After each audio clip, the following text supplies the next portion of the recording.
Good evening, everybody.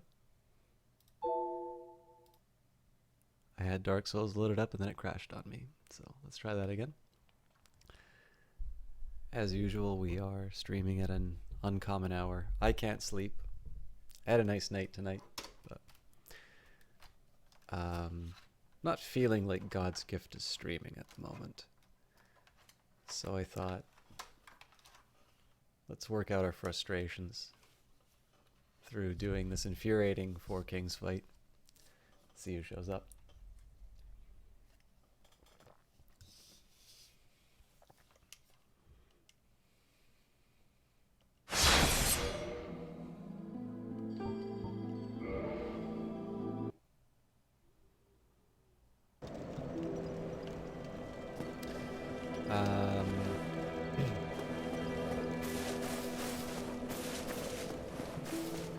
I believe somebody earlier said that I could get some gold pine resin.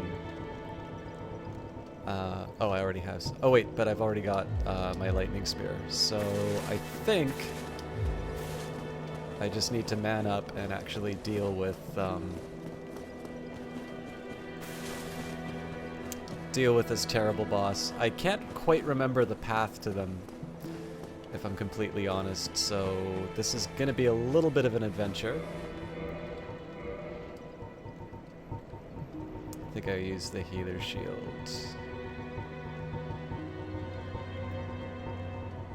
God, I've got a lot of crap.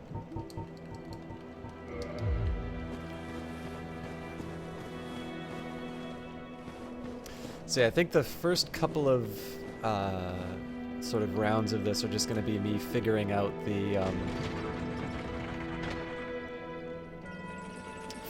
path to them again. And then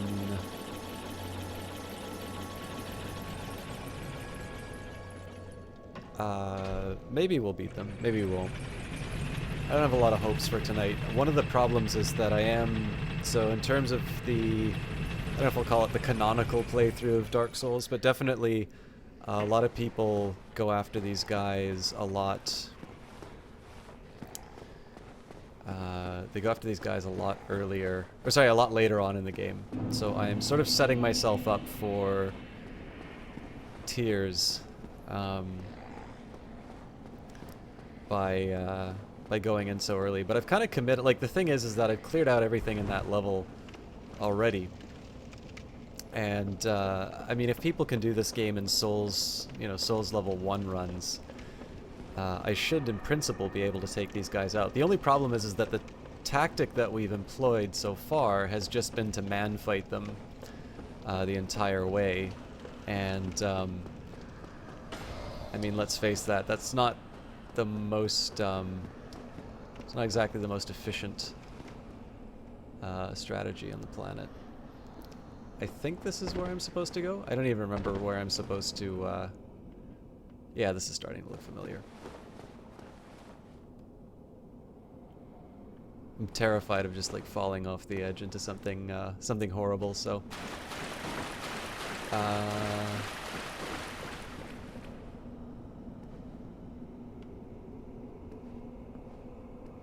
don't think this is the right way now that I think about it.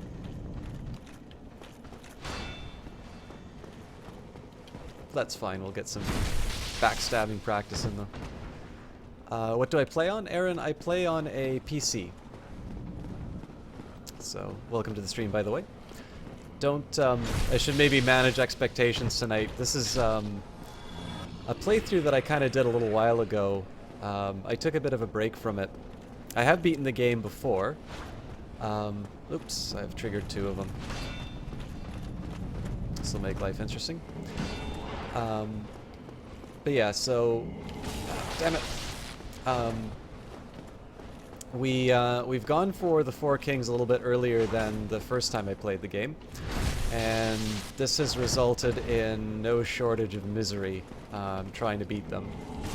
The first time I played the game, I sort of wound up... I played it completely blind, and so I had some misconceptions as to what this game was about. I didn't know dodging. I rather just kind of... Hey, Walk Fuzzy Nuts, great to see you again. I would love to give you a shout out, but I have bad things happen when I tab out, but I have tried to make it so that regulars can do some shout out. So if you'd like, you can do an ! SO and see if that script is working properly. If not, I will definitely take a second and let everybody in chat know that Ewok Fuzzy Nuts is actually a member of Team Panda, a team that I'm affiliated with. Wonderful guy. I originally got to see him playing Minecraft, probably one of the best people I've seen handle trolls in his chat. And he has been playing, I think it was The Division you were playing last, wasn't it? In any case, definitely a guy worth checking out. But yeah, anyways, back to my expectations managing. So, because I've been away from this playthrough for a little bit, I think the reality is I'm just going to be learning Dark Souls again for the first couple of rounds. And then, if I get lucky, we will not die to this guy. And, if we get lucky, we'll finish the Four Kings tonight, but I have a feeling one of the reasons why I decided this is what I would play late night is, like I said, I'm not feeling like God's gift to streaming, and I figure it's the least, I guess the least costly time for me to, you know, to get stuck at a part of the game. I figure if I do like one of my regular casts and I spend like 6 hours trying to beat this one boss that some people don't have problems with, I'm probably just in for a bad time. All right, now I remember where we are.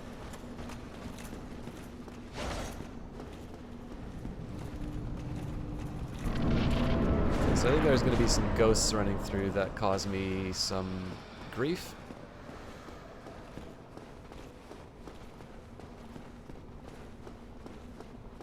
If memory serves, I don't think we died to the Four Kings last time. I think we died to some trash, but I could be wrong about that.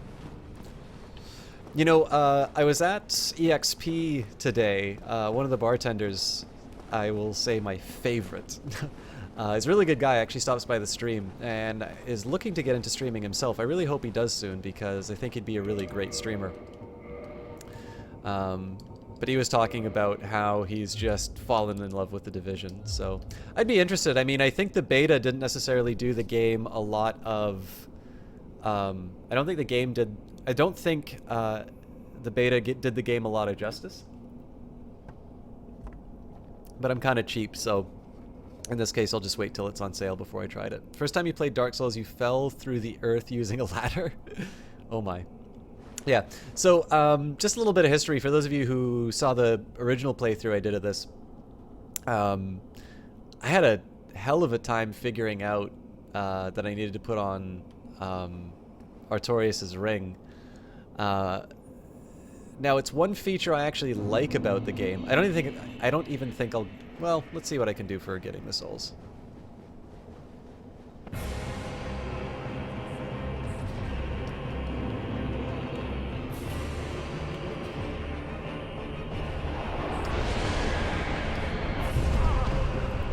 That's not an auspicious start. Manly things! All the manly things!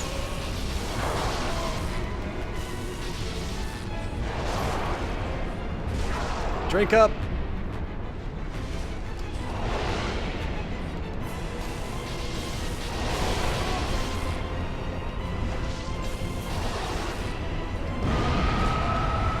Alright, so we've pretty much lost this one already.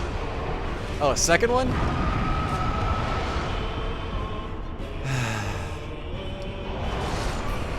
Alright, not a great start.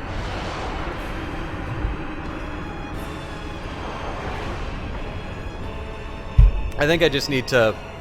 I need to stop getting sidetracked and just punch the hell out of it.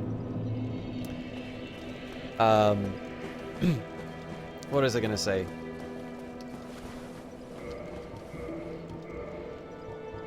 You know what, let's see how far I can get with the grass dress.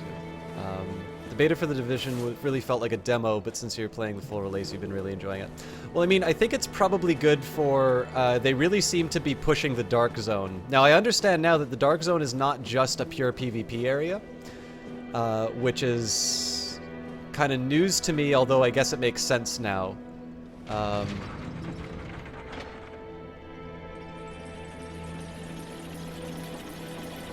So, again, I think the biggest one, it was kind of funny actually to hear Total Biscuit say this, because like the one thing I really don't like is when there's an internet personality who says something and then it sort of becomes, you know, it becomes the only thing that people say about a game or a concept, no matter,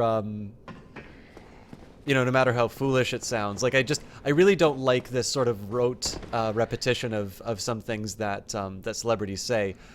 So a good example here, actually, this is no disrespect to the streamer, but I know when Jessie Quill talks about things like there's no such thing as the friend zone and that, you know, I have the benefit of knowing her. I'm really just trying to get rid of my mouse here. I have the benefit of knowing her, so I know kind of exactly what she is saying when she talks about that. But I also know that there are a bunch of people inside of her stream who just kind of take this as some axiom. Some, you know, some, I don't know, like it's almost like religiously how people, you know, it's the Lord's Prayer of that stream, it sort of feels like. And again, this is not any disrespect to her, but it's just sort of this idea that you can sort of see that these are people who are trying to, you know, get in good with the streamer. And so they are repeating what they think that streamer wants to hear. Whereas if I could, you know, make an estimation.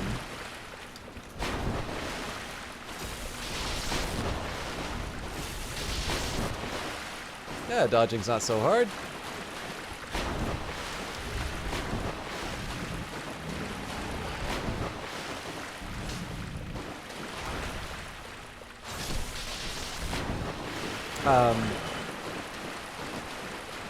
If I had a guess, her, you know, she'd be much more interested in somebody presenting an original idea or presenting their view on the matter, not one that necessarily is her view. Oh god, this is so bad.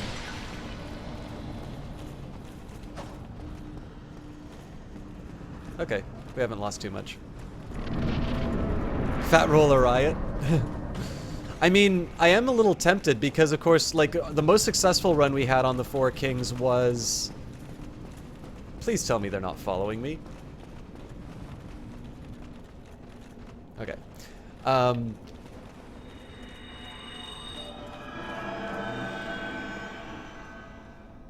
Do I go by... You know what, I'm not ever going to use this miracle inside the battle, so I might as well just top up.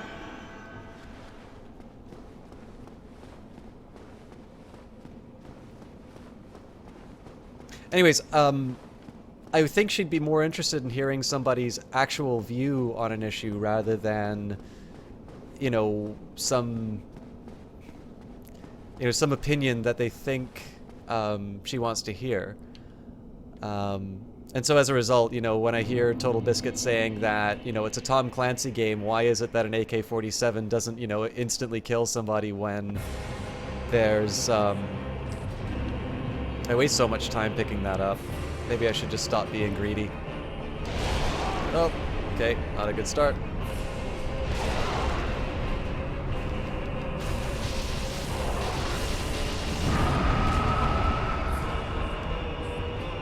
Drink up, the world's about to end.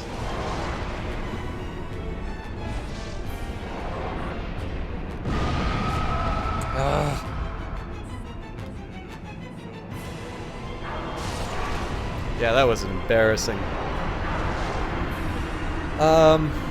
So I think at this point, I'd give up the souls, I just run headfirst into that guy like Leroy Jenkins, and let's just see what happens if I don't even try to avoid damage. Don't get to watch Jessie stream as much as you'd like, usually modding when she streams. Yeah, I'm glad to hear you're actually doing your mod duties. I've noticed a lot of streams that I mod in, there are some people who very clearly are not doing their duties as mods. And, it's just, like, I think there's a bit of a problem in terms of the way that modding is set up on a lot of channels, because there's really no incentive for somebody to self-report, you know, I'm not really doing the work here. You know, I think I should step down. Some people do it because, you know, it's the nice thing to do, right? But I can definitely think of a couple of mods and channels that I'm in where, like, it seems like they're just collecting this title on a bunch of different streams, but they're not actually doing the work. And it's really frustrating because I know, you know, you sort of want, if you want to, like, shout out somebody, you know, you want to have somebody there to take care of it for you. But anyways, in The Division, if you mowed people down, it get way too fast and boring, in your opinion. Yeah, I mean, so I understand completely from a mechanics point of view, like, the game is a little bit more of an RPG. But again, the Tom Clancy name is a little confusing in a game like this. Because, I mean, you think of things like Ghost Recon and Rainbow Six and things like that, and certainly it's, I mean, I think these could maybe make some arguments in terms of sort of defining, I mean, maybe there's Counter-Strike to be factored in there as well. But they really sort of define the tactical shooter genre. So, again, I'm not saying, like, I suppose there's always a bit of a trade-off in terms of, you know, what do I, you know, what priority do I give, you know, realism compared to, you know, compelling gameplay. Ow. Ow.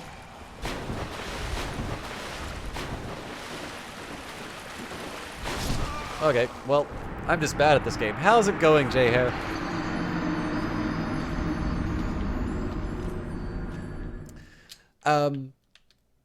But yeah, so I mean, obviously, and I mean, I'll be upfront and say that I will prefer a fun game over a realistic game, anytime.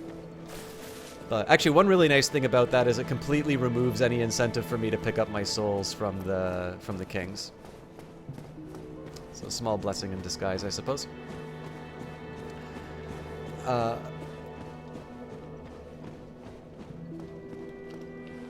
So again, like, if The Division is a bit of an RPG-ish style game, then, you know, allowing these enemies to become bullet sponges or whatever you want to call them, then, you know, fair enough. But I will also say, like, there's no compulsion to call it a Tom Clancy game, right? I think the story would be as interesting, you know, without the Tom Clancy name. Now, obviously, Ubisoft paid a bunch of money to have Tom Clancy's name on things, but that's a really terrible reason to, you know, to put that. Like, that's like saying Tom Clancy's Assassin's Creed because, you know, we want to get the most out of this IP. And again, like, ever since Total Biscuit has said this, you know, people are, you know, just kind of latching on to it as some article of faith. Like, obviously, there's more to The Division than that, and it can be a very fun game, but it's definitely a bit of a disconnect. It's something I needed to get used to.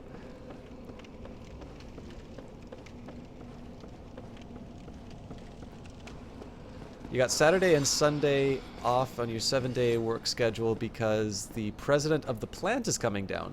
I can't remember, Jared. Where do you work again? Or what industry, at least?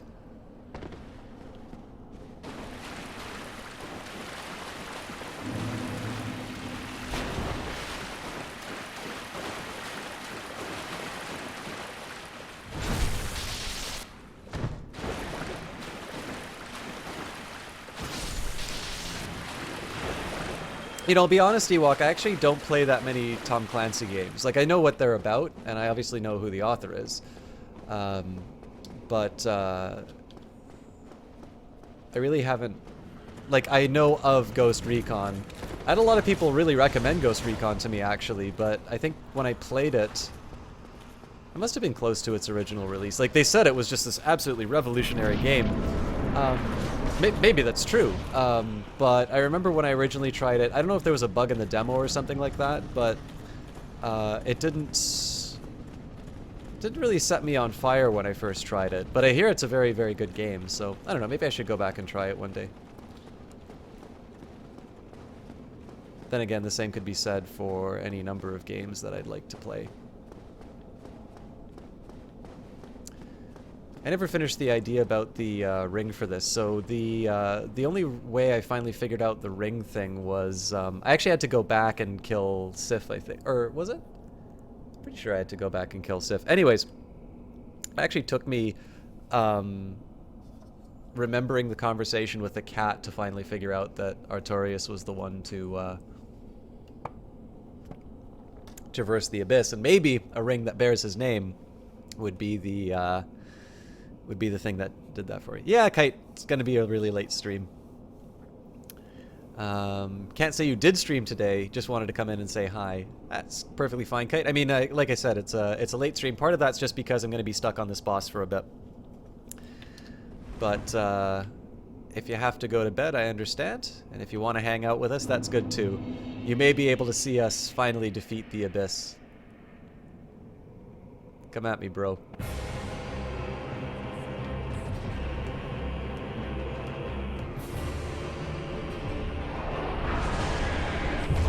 Ow.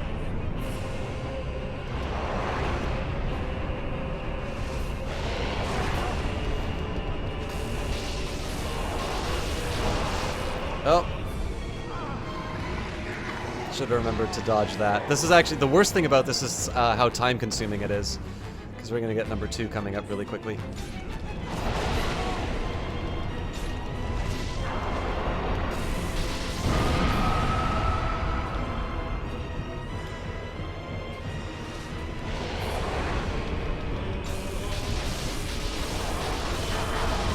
Oh, God.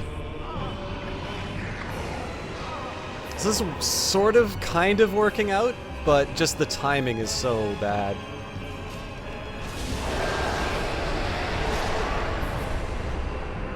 Okay.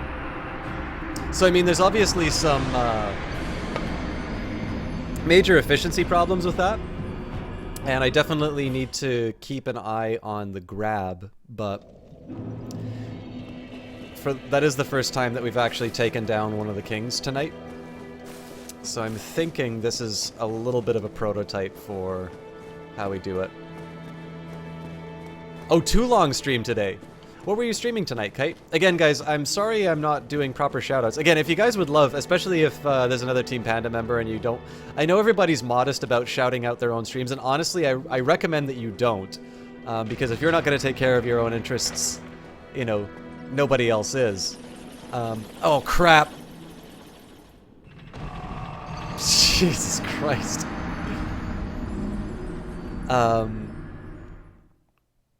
Wow.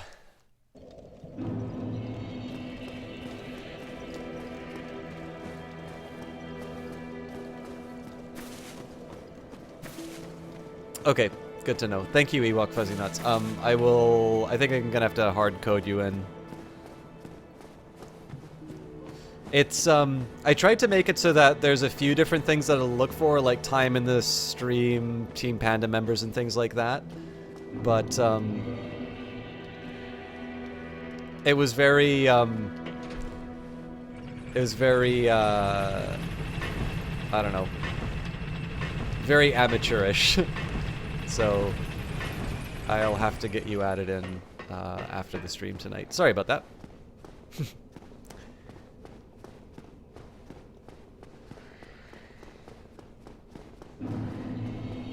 Is it hard code or hand code? I don't know.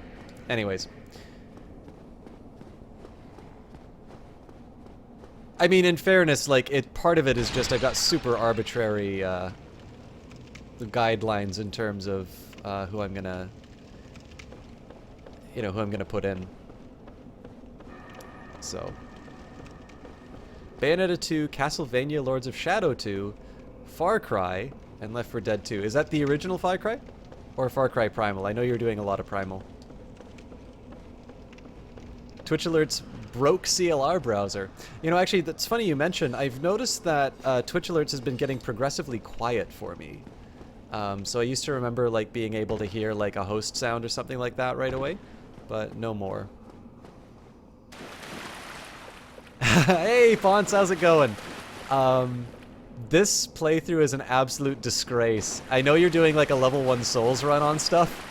I'm doing the Four Kings way too early, and like I'm dying to trash. It's just... This is just utterly embarrassing.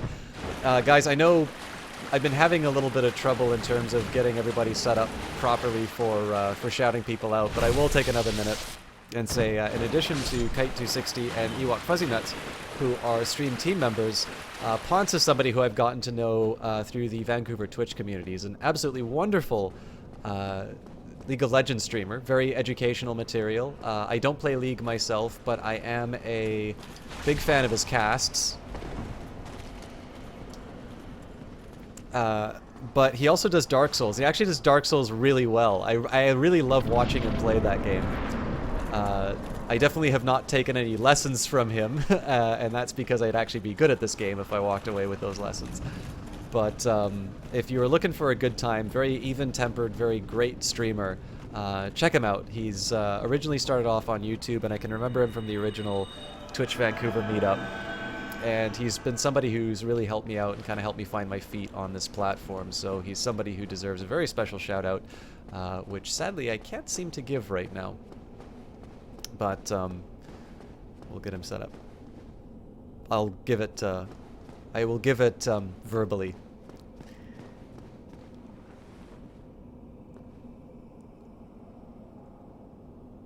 If you did it just mean to be stuck on a boss for 10 hours straight, well, I think we're gonna be stuck on this boss tonight, to be honest. I'm way too underleveled for him. Although again, I know you did Souls level 1, so there's no such thing as underleveled.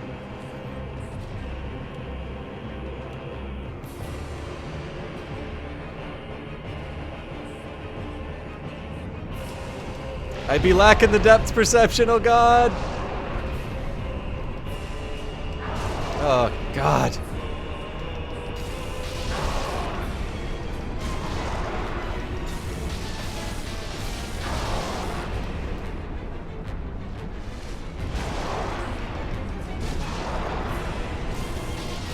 How am I missing such a large boss so many times?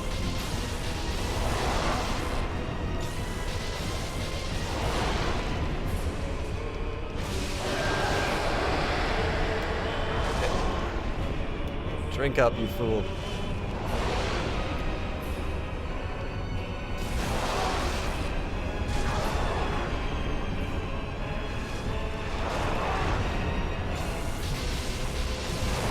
It was such a promising start, and then I started missing.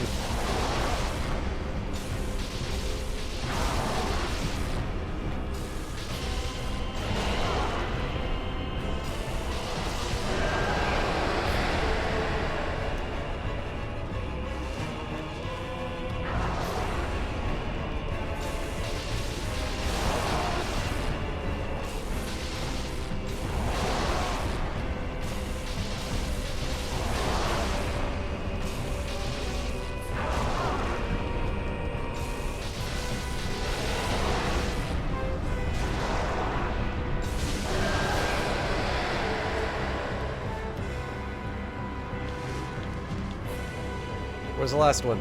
Fight me! Fight me!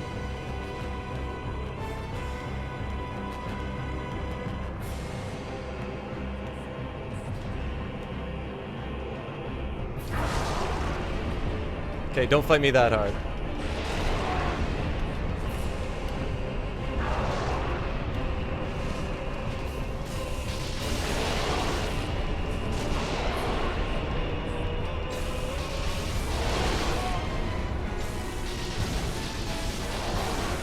Okay, we're drinking up after this. Oh, you know what? Fuck it. We're going for it.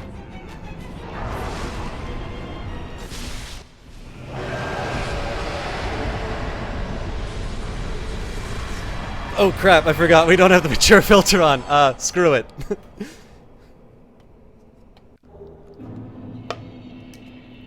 Alright, that wasn't so bad.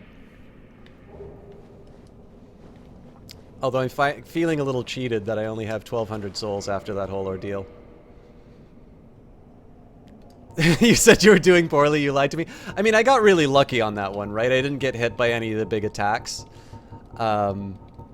And I just kind of stopped. I think though the worst one about that is I just needed to learn to stop trying to be clever. I just said, it's like, you know what? I've built myself to like take a certain degree of damage. You know, I have the strongest weapon I have at the moment, and let's just, you know, play the strategy I said I was going to be playing. So, where's the fire? Oh, hello. There's the 61,000 souls. Only problem is I don't remember how I was using my, God, was I gonna upgrade my vitality? No, I had like a big weapon I wanted to use. It was a great club. Yeah! What do I need for that? I really want to do a great club round, so this is gonna take 28 strength. And yeah, I should be upgrading my health, but...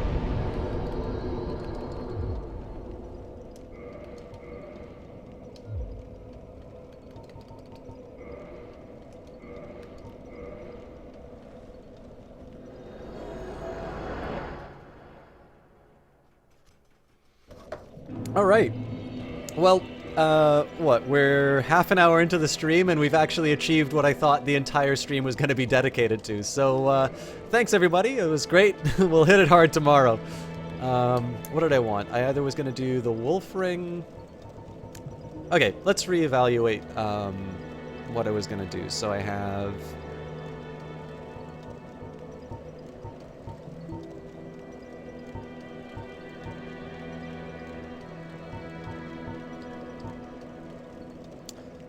Evil Eye or Wolf Ring? I mean, Poise is pretty great, so let's go for that for now.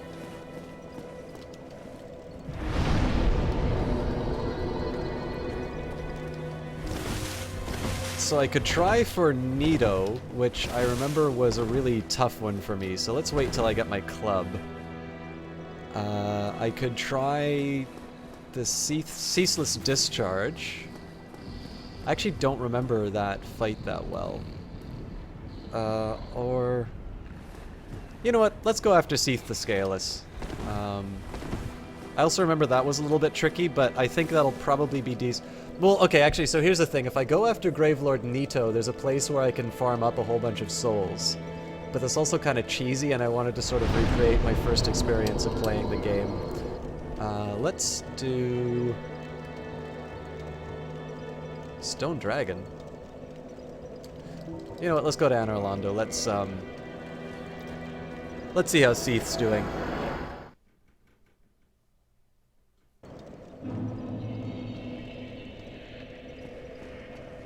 My lady? So you have received a revelation. Very auspicious. I hope for the best. I pray that through you, her wish will be granted. Actually, here. Let's, update the title.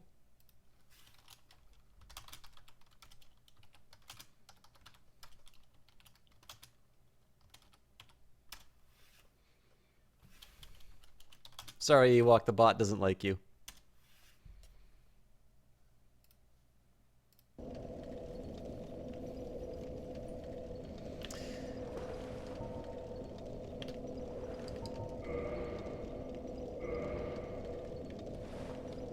Do I even have a Firekeeper soul? Go ahead, even. Guess I do.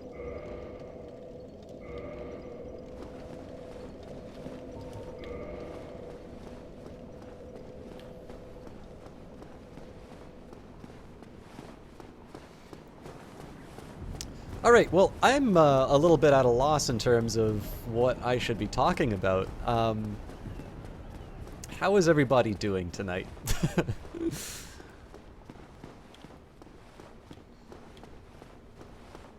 Maybe I should just be trying to farm these guys for some... Oh god! For some souls.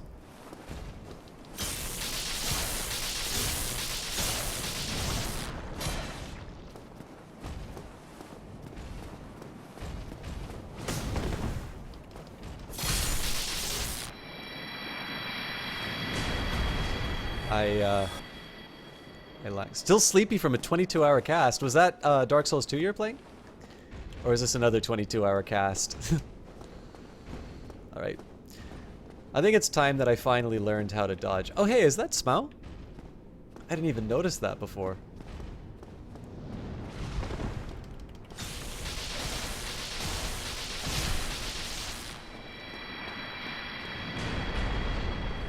So you missed me beating it? Yep, sorry, Ewok. That is Smough. I wonder if Ornstein's in the other statue.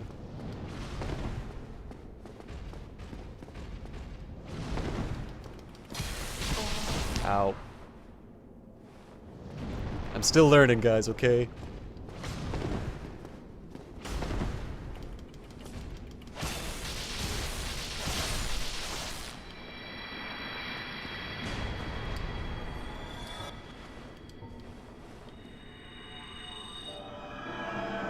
Yeah, I kind of wanted to stop by, but I'm going to be doing Dark Souls 2 blind after this. So I decided discretion was a better part of valor and opted out.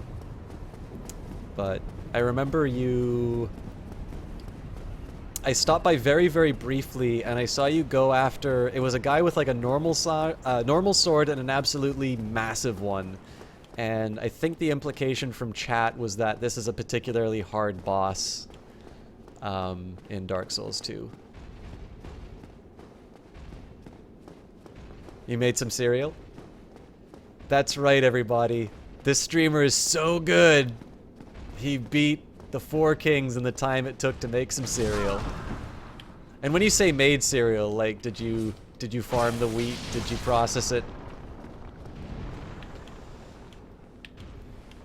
Fight me.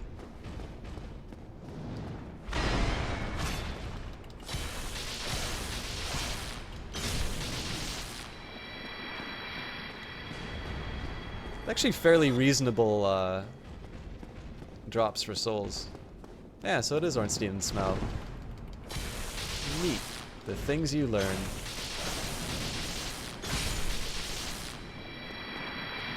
Some consider him the hardest, not sure if you would agree, but he's up there at any rate. I mean, there seemed to be like just a normal enemy that was very similar to him they were fighting. So like there's this big, like, it looks like a leaking, it actually looks like one of these guys. Ah!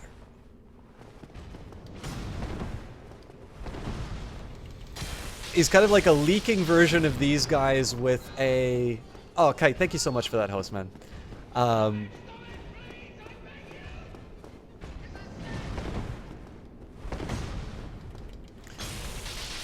With a mace. And the fight with him sort of seemed to be very similar to what you were doing with that boss. And as soon... You know, as soon as I typed made, you would say that. I'm glad I'm so predictable.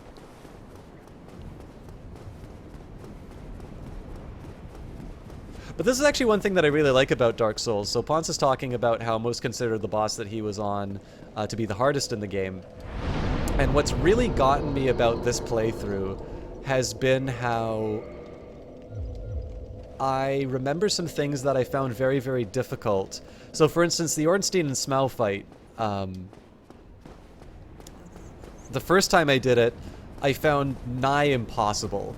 And that was because I was in, like, super tank mode, I had full Havels, and just fat rolling all over the place.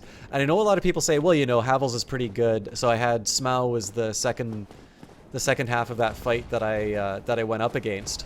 And it was like, well, Havel's pretty good because of its electrical protection. And in one sense, yes. But the big thing is that the raw damage that it does, and the fact that you can't dodge it, actually makes it super deadly in my view. I actually found it very, very hard to deal with. And I refused to change my playstyle for the game. So I just kind of manned up and ran with it. So in that case, I found it really difficult, and yet I think this time I did it. It only took like 3 tries, and then what was one of the bosses? Oh yeah, one-shotted Sif, and in my Havel playthrough. I needed 2 on Sif this time around, but I found him fairly straightforward once I kind of figured it out. Part of it was just me being a little, okay, I wonder if I can block this stuff. Ooh. No, I cannot.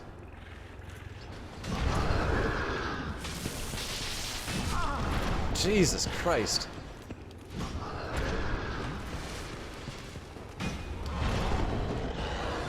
Alright, I'm really curious how I'm supposed to handle this thing.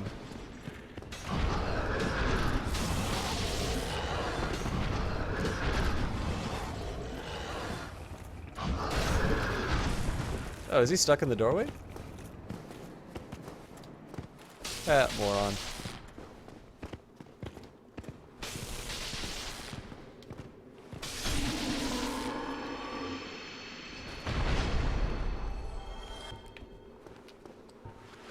No backseating, Ewok. Thanks. Turns out it wasn't that big of a deal. There's only one way to learn about blocking. Try it out, see if it works. I was just using the regular mob to set up the red tier stone ring. Ah, cool. Oh god, do I have another one of these things to deal with?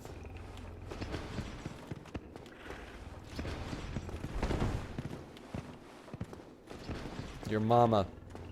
Fight me!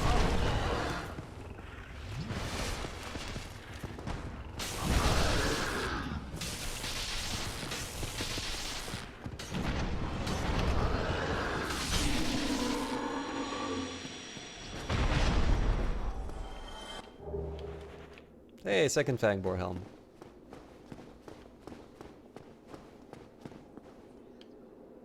Oh yes. I think this is where I start hating this spot. It's been a really long time since I've been in here, so...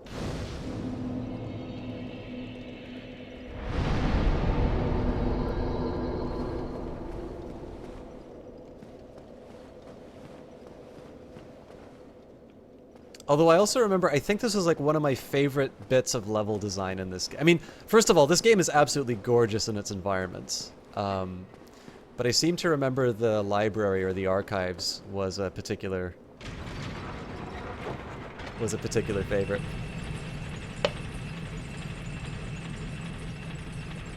But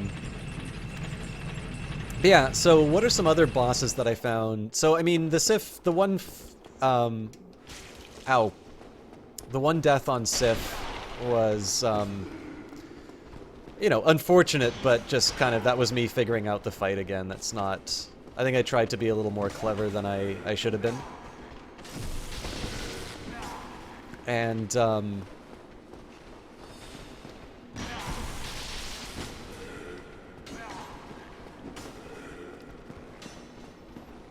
yeah, I also remember these guys I could like one-shot with my super tank version. Too much damage.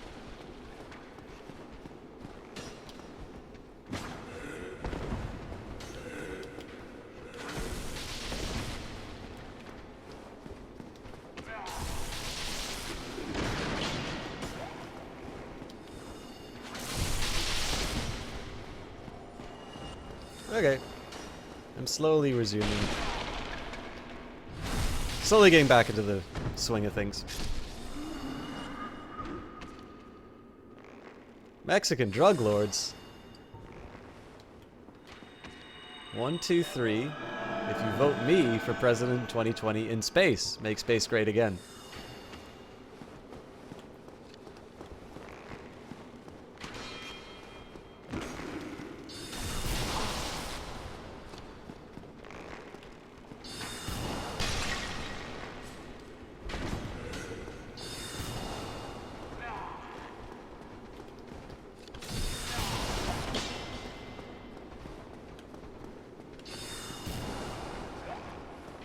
Why do I have the feeling I am not handling this in a particularly efficient way? 3, 2, 1. Ewok, that means I become Space Lord.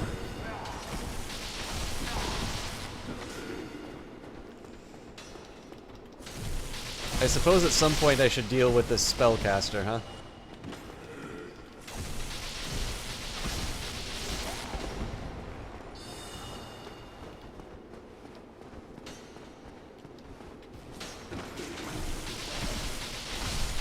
Okay, get the hell out of there so you can heal up.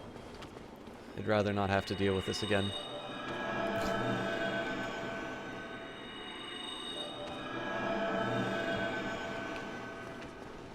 Well, I mean, in fairness, I am actually kind of interested in what the platform for a candidate running on for space is like. Like, do we focus on education? Will we raise GDP per capita in the interstellar, in the interstellar realms through education?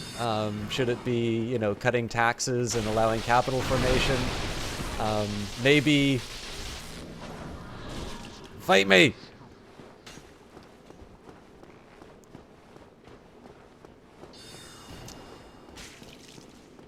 Right in the butt cheek. All right.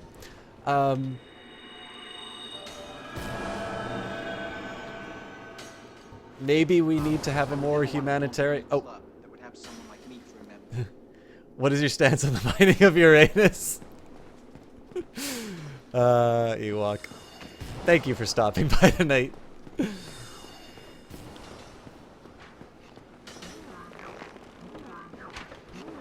Fuzzy. Thank you for that follow, by the way, Mexican drug lords. The worst thing is I was actually making some Crusader Kings 2 Make America Great Again jokes. And there is a bot that retweets. Oh, are you kidding me?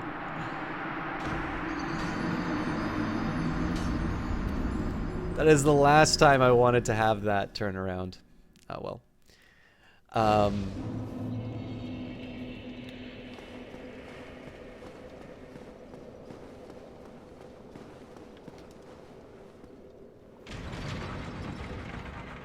God, what was I gonna say? Oh yeah, so and then I think I made Rage Panda's monitor went out, so I think I made another Make America Great Again style joke to promote like people donating towards her.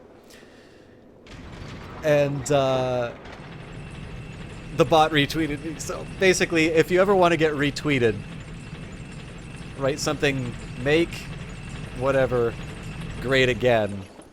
That's a free retweet from the Make Everything Great Again bot. That's a little bit of search engine optimization advice from yours truly. Now, eating Mars on Mars. Here's a super important question for all of you. I have been looking into lobbying of the United States government because I am an exciting and important person. I believe Mars spent about $23 million lobbying the US government. Mars as in the candy company. I think it was something like the third highest amount for the period that they were covering. Does anybody want to guess why Mars would spend $23 million lobbying the United States government?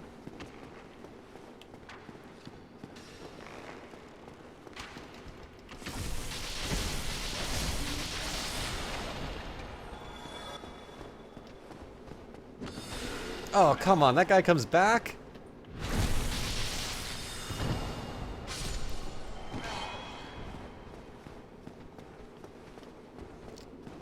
You only eat Mars bars outside of the Milky Way. When's the last time you've been... Because they want kids to be fat? Not actually kids. Probably something to do with waste management. As in, like candy wrappers and stuff like that? Oh, okay. Well, he hits like a truck.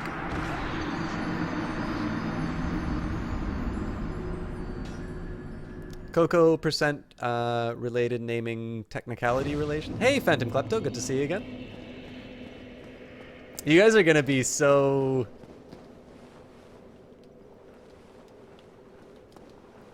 You guys are gonna be so disappointed when I say what it is. Actually, these are really creative answers. I think the highest amount was an asbestos lobbying group. I've been alright, Phantom Klepto. I said, actually, the reason why I streamed tonight, I wasn't feeling like God's gift to streaming, but we've still got double-digit viewers, and we already beat the 4 Kings, so I can't be too salty about tonight. Well, Fuzzy, next science teacher, right? So yeah, the reason why Mars lobbies the United States government so heavily is that they are the sole provider of vending machines to the United States Armed Forces. And so suddenly $23 million doesn't seem like a whole lot of money to spend if you're the sole supplier of junk food across the world in US Army bases.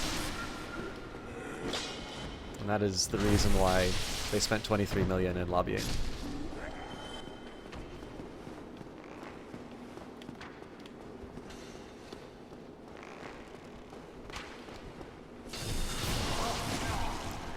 Thank you, Dark Souls. I mean, thanks, Obama.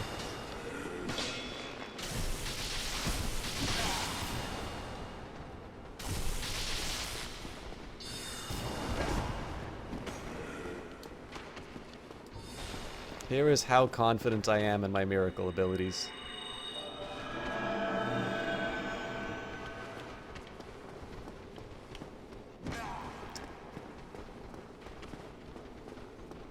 Get chocolate added to whatever modern version of the food pyramid. Yeah, no, it's nothing... I mean, so this is the funny thing, right? Is that lobbying is kind of considered this very sinister activity. When we model it economically, it kind of, like, it's a means of communicating information to politicians. In some ways, it can actually serve a very useful function. So consider that, you know, let's say a sugar plantation, right? They're probably going to know more about sugar than the government, right? And this is because, you know, their livelihood is tied to sugar and all of the things surrounding the production of sugar. Whereas... you know, the government, obviously the government wants its people to do well, like this is how, you know, the incentives are lined up, but they're not necessarily going to be experts on, you know, any given industry, right? Now, the thing is that you obviously are not going to take their entire word for it because, oh, okay, I'm an idiot. Very good camouflage, sir, I salute you. Ah, you have a big daddy.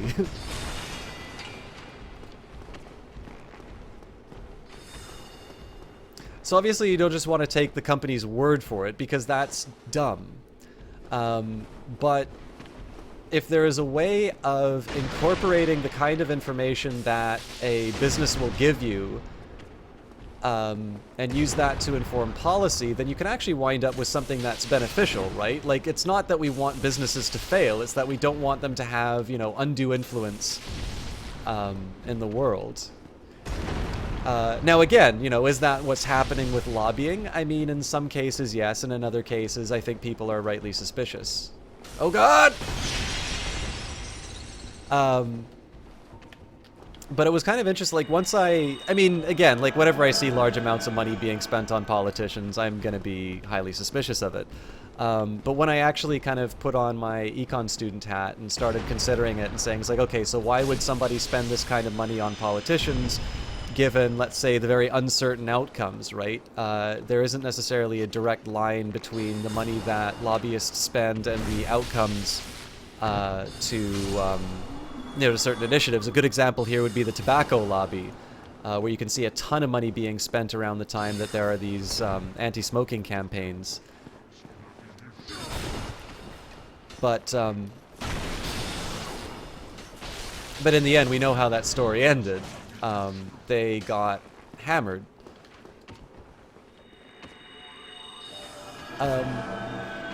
So, you know, once you kind of looked at it in that lens, I'm like, okay, well, why would somebody want to lobby? And again, you know, you sort of want to have policy shaped towards your ideal view of the world. But once you consider the fact that you say, it's like, okay, I know this business is going to report stuff in their own interests.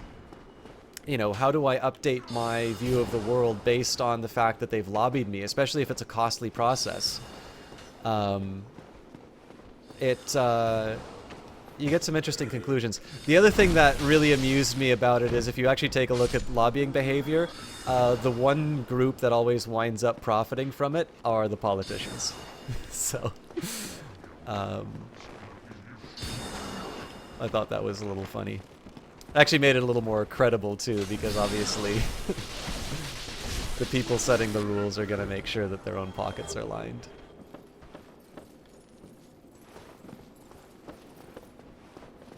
How is it in America? Is it a good country to live in? I'm not an American, I'm a Canadian actually, so I couldn't tell you. Your high school was right next to an M&M Mars plant. It smelled like manure, like rancid smell. Oh god.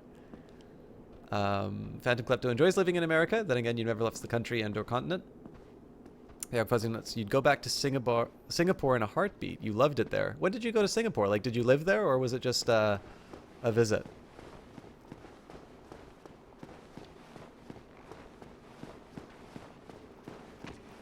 And I will admit, one thing I would really love about living in Europe would be just all of the history in that country. You know, to be able to walk...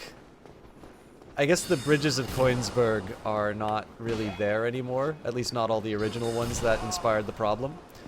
But, you know, to be able to, like, go to Florence and see that statue of Machiavelli that I love so much. You know, to maybe be able to walk the same streets that Shakespeare or Charles Dickens did. I mean, obviously it's not like they've preserved London the way that it was during this time, but, you know, to just live in this, you know, the modern growth of this city where these, you know, these great men and women did their things, I don't know, I think it'd be really interesting. Fight me! This is another spot I'm finding a lot more difficult than I originally did. So one time you looked at Canada. Oh yeah, you're the most interesting person in the world. Politics. I don't know if you can say all of European politics suck. I mean, obviously, whether or not you want to include UK and Europe, obviously they've got a big referendum going on about that. But, you know, like, obviously the politics of the Scandinavian countries are going to be very different from, say, Germany's. Those, in turn, are going to be very different from, let's say, Greek politics, which are decidedly interesting at the moment. Oh, God. I'm bad at this game. One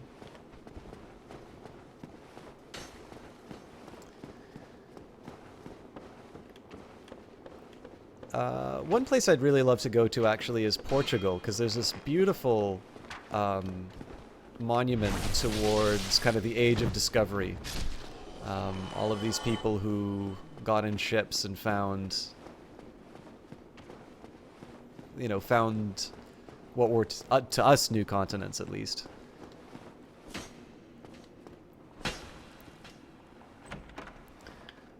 It's a really beautiful... I don't even remember the name of the monument. I wish I did. I would show it to you on stream if I could.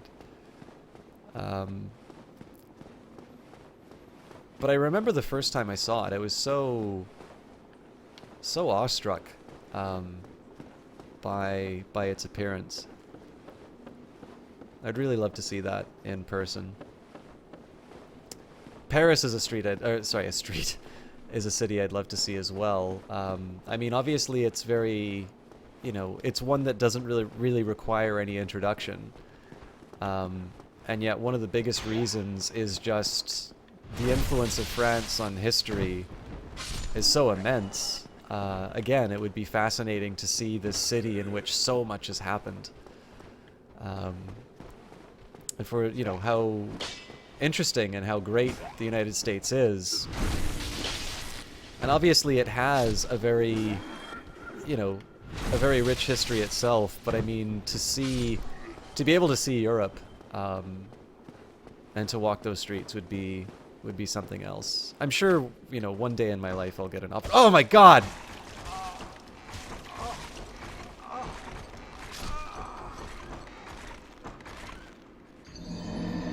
Huh. I thought I hit that. Fair enough. You found it very novel ordering cake in Trotsky's favorite cafe in Vienna. That was really neat. How's it going, Lestalia?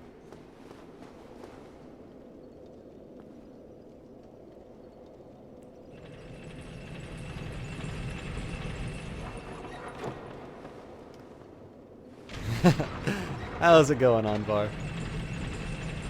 That's actually the very first time I've been caught by a mimic in Dark Souls. I religiously smack the chests. Oh, Jesus Christ. If I lose my souls, I'm gonna be salty as hell.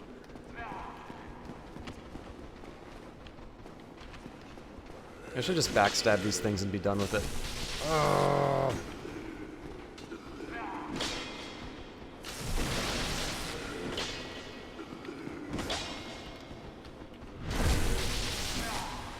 You fear mimics IRL?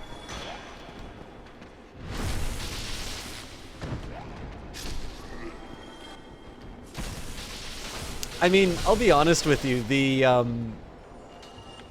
I think the original idea of Mimic, as I saw it, was a little ridiculous. But, again, the Dark Souls developers are just so good at creating monsters. Like, they sell me on it.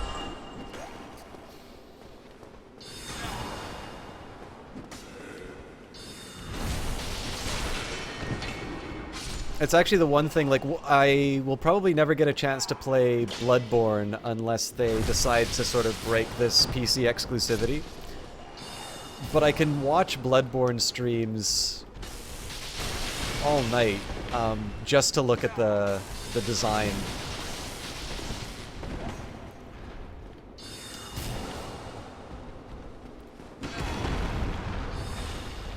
Even something like the Gaping Dragon, like the Gaping Dragon isn't necessarily the hardest boss in the game or anything like that. It's actually a relatively simple boss.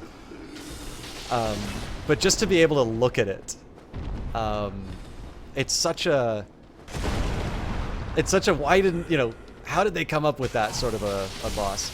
Oh, I'm gonna lose my souls.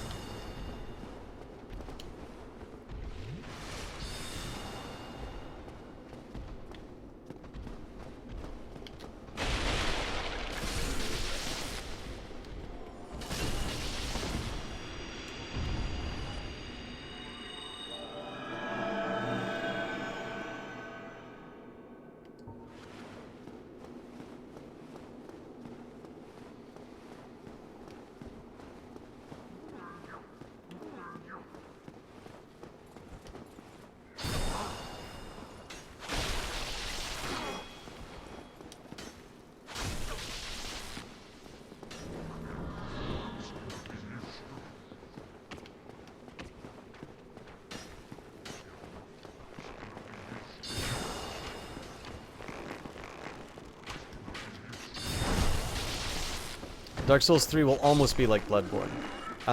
Yeah, actually, I read a, I don't know if it was an interview or just like an article, but they mentioned that they took a lot of inspiration from Bloodborne, and they sort of said that the action will be quite a bit faster in Dark Souls 3 because of the Bloodborne influence.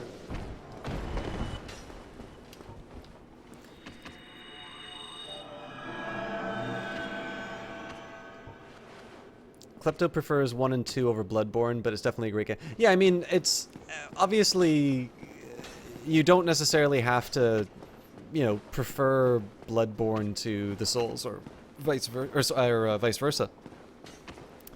It's just a style of game that, you know, it seems like ever since Dark Souls became successful, there's so many imitators. There's just this tendency to like make something difficult for the sake of difficulty.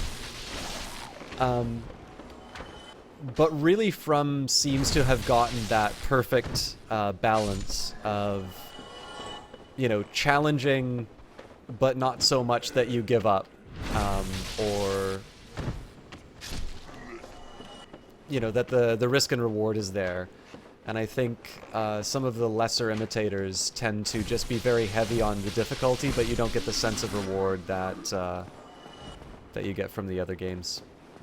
Again, just my sort of view on it, and certainly everybody sort of has their own game in mind when they think of imitators, so it could be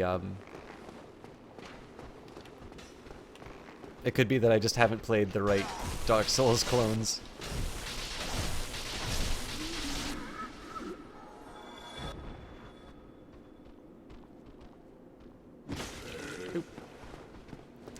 I believe you can also get more emotes by having Better Twitch TV installed, and if the streamer has a Better Twitch TV emote set up, you also can get some more there. I do not have any BTTV emotes because I have no artistic skill whatsoever, in case my art program indicated otherwise.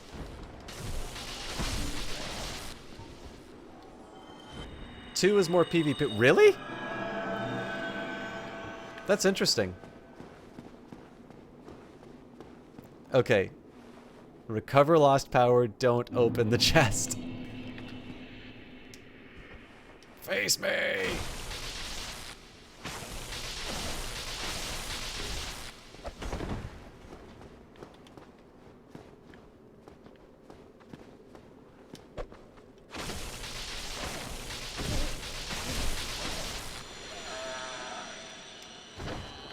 Easy mimic.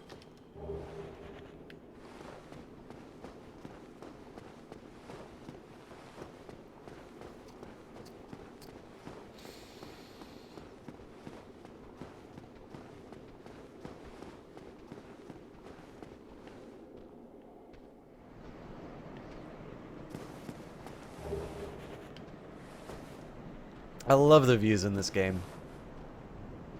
Especially when you consider the hardware that this game was put on. They really kind of pushed everything they could out of it. Dark Souls 2 has had live fight clubs all the time, which is pretty fun. Interesting. I kind of regret not getting into it when it first came out then. I mean, one of the reasons I built this PC was because I couldn't play Dark Souls 2 on my old one. Obviously, streaming was a big motivation for that too, but the desire to have a better PC was very much motivated by the fact that I couldn't play Dark Souls 2.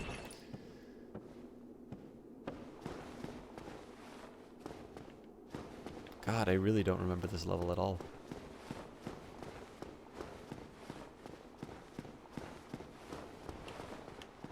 Oh, hello.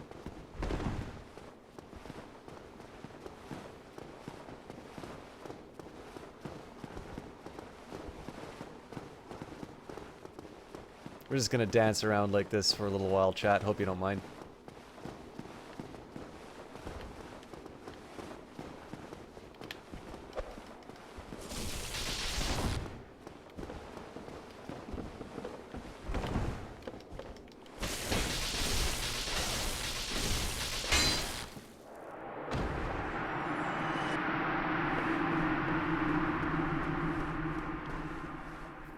I think more people will play Dark Souls 3 on PC when it comes out. I mean, I don't ever really know what the numbers are in terms of PC relative to console. It really feels like... Oh, get back here!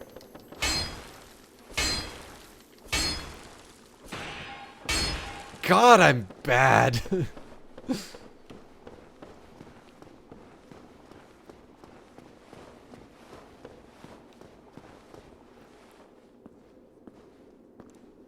I can't remember if this is where Seath is, so let's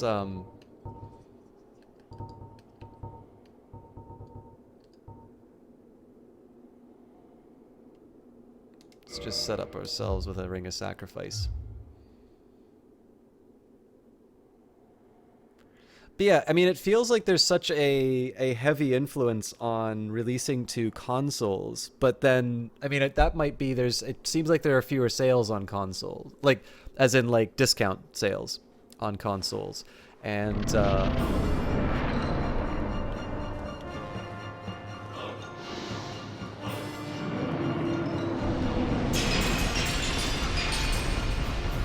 haha! I'm totally gonna win this fight this time.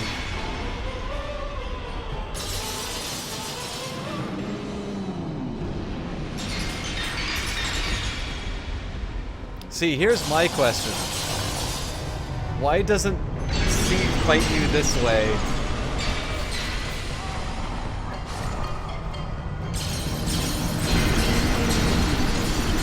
Why doesn't Seed fight you this way in the final fight? Alright. Yeah, that's me cheesing the game. Obviously, I knew I was gonna die there, but...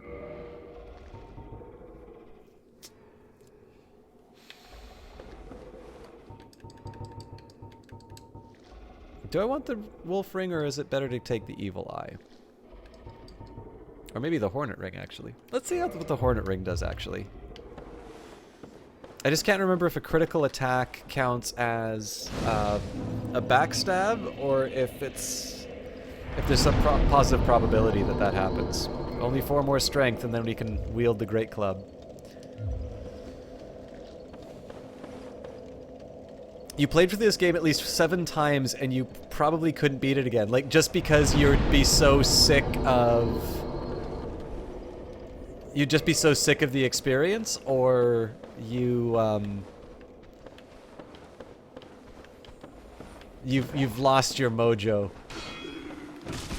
Oh, God. Stop! Stop! It hurts! It hurts!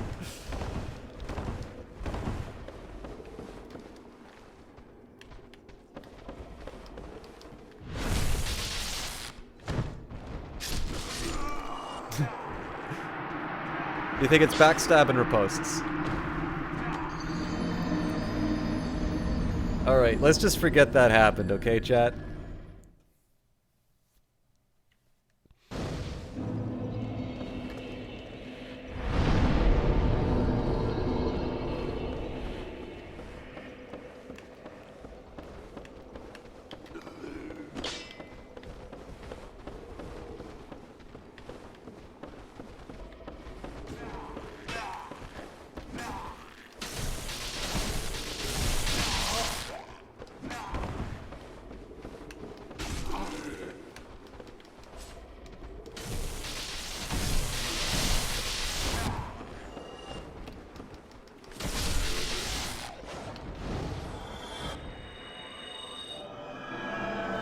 Wouldn't be able to do it again because you can't remember the ways to go and your skills have gone down the drain. I never had skills to begin with, so I don't need to worry about that, but...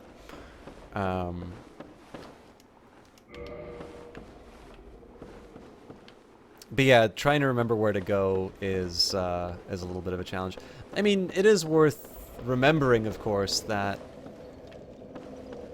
I feel like there's a spot where I'm supposed to drop down, I think.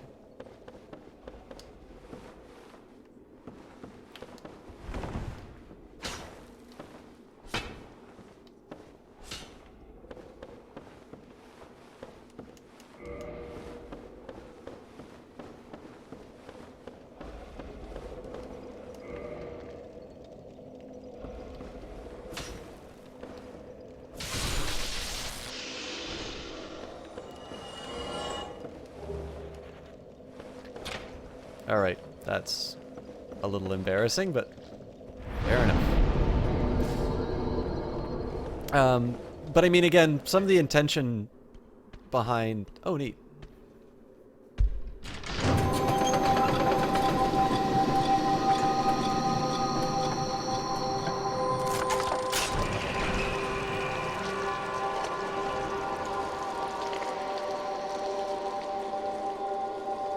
I seem to remember those guys were particularly vicious.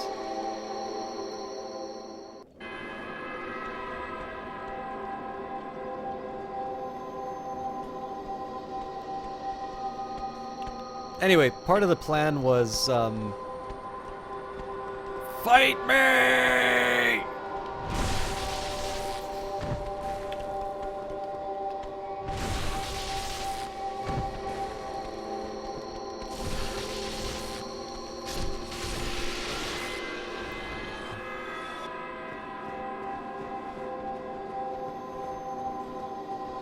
Chromecast does not want to be cast to right now. Oh, you've got some connection issues? Oh, this is what they're running away from. Face me!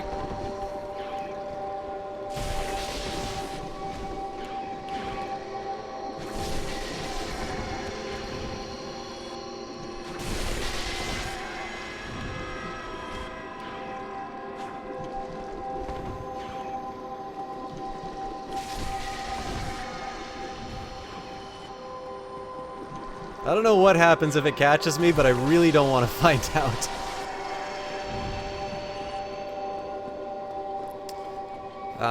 What was I gonna say?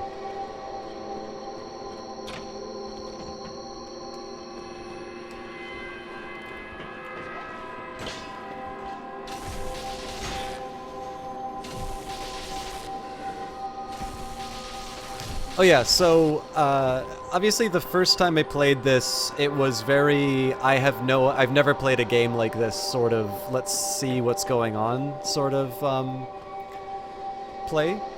And so I like the fact that I don't really remember my way around the levels, just because it allows me to sort of recapture that, that first experience again to a limited extent.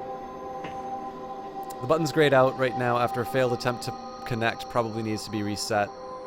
But bed is nice. Bed is indeed nice. I don't even know what time it is, and I'd probably rather not find out. Let's not open that yet.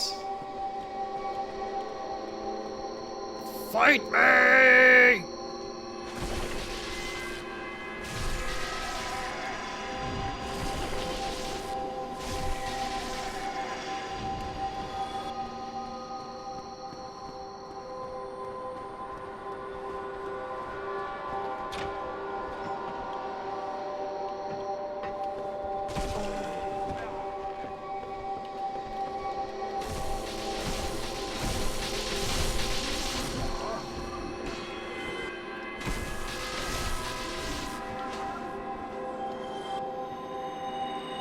Give you a hint, it's 7 a.m. Eastern. Are you serious? Oh right, this stupid daylight savings nonsense. Let me just... Jesus Christ, it's 4 o'clock in the morning for me.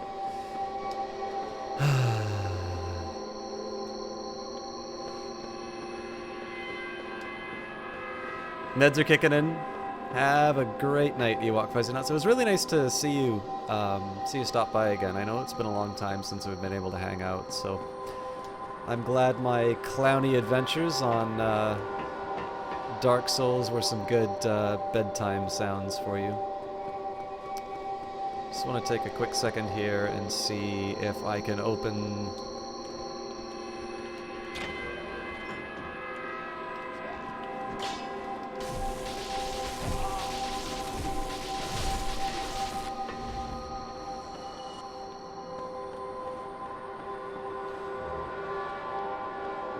Extra key, you say? Oh, right, it's because of, yeah, so I thought it was, like, I knew it was late, but it's probably because of, it's like spring forward, fall back, or something like, I don't know.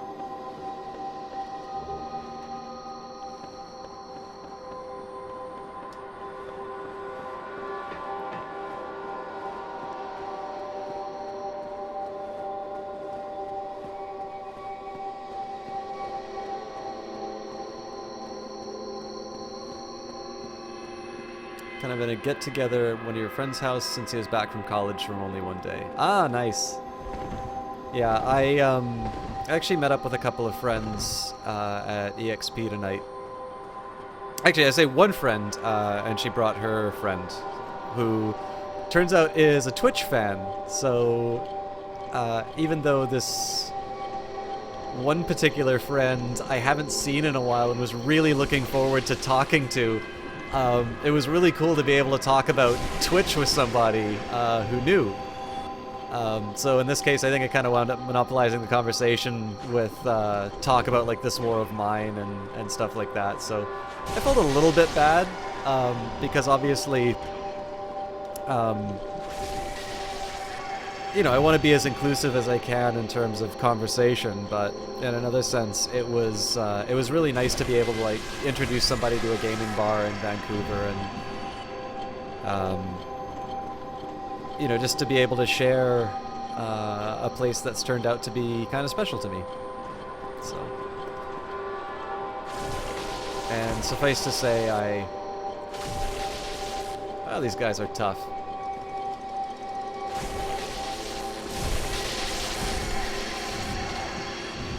Suffice to say, I decided to partake in the Hello again. What a chance meeting this is. Alas, I'm imprisoned once again. I don't suppose you could stage me getting the archives. Such a storehouse of knowledge, so close but just out of reach. The thought offends me so I could simply die. As a student of the arts, you understand me? You want to go to Canada? Your friend that came back is half Canadian and goes up fairly often? Oh, you mean like goes to Canada for a visit? I mean, it's the only country I've really had a meaningful, meaningful life experience in, right? I spent a little bit of time in Australia, but nothing... Ah, well, this changes the equation rather substantially. Ow. Ow. Stop that! Let me backstab you.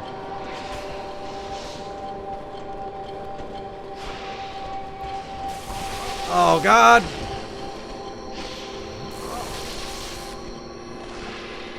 Perhaps a strategic retreat is in order. I'm using up so much Estus on two fairly useless enemies.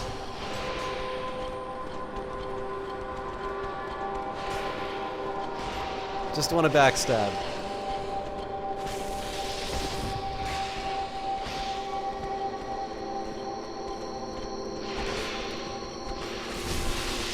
I love those flamberges, by the way. I'm not a big PvPer, but to do the bleed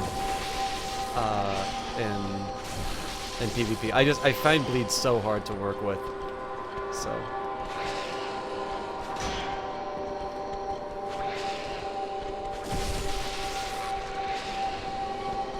Is Canada good?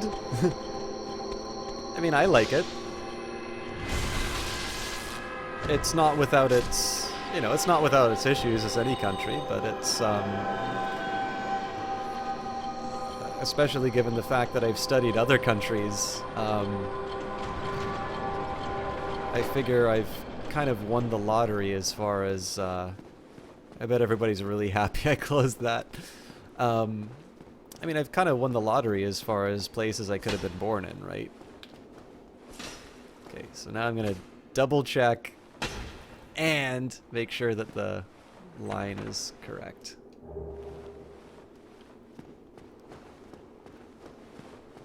Or the chain is correct, rather.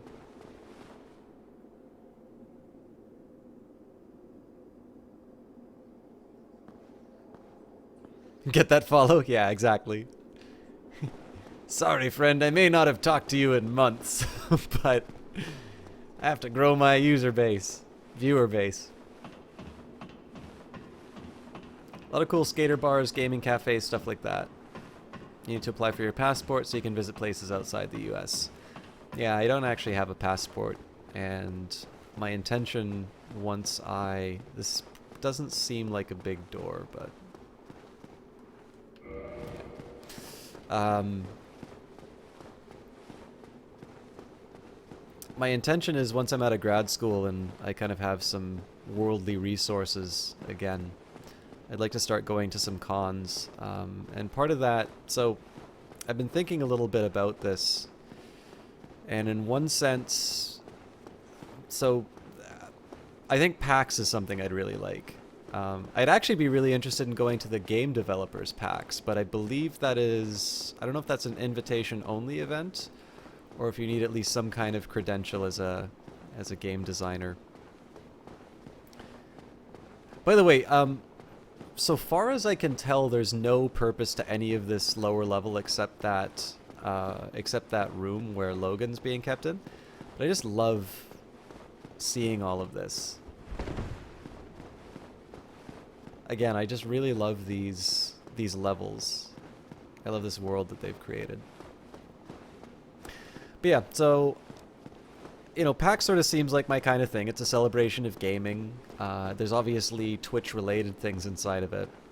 But it seems like a lot of people are talking about TwitchCon a little bit more often. Now, big thing for me is that I'm not that crazy about going to TwitchCon. Obviously, I would go because of friends, but TwitchCon is focusing on one particular streaming site, and most importantly, it is a site which, you know what, I think I'm going to go for the Wolf's Ring. I don't do that much critical damage, and I don't really feel like, I think the extra poise is kind of good for me because I use my shield so much. TwitchCon would be quite cool. Well, see, the thing for me is that it's the celebration of one specific streaming platform, and as a non-partnered streamer, I actually have some very specific issues with this platform. I won't elaborate on them right now, although obviously I think anybody who talks to me gets to hear me elaborate on them at great length. I just feel like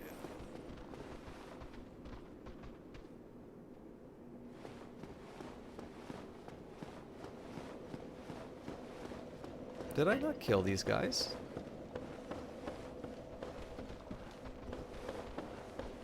Oh yeah, I guess I left them. Alright, well, I won't say no to some extra souls.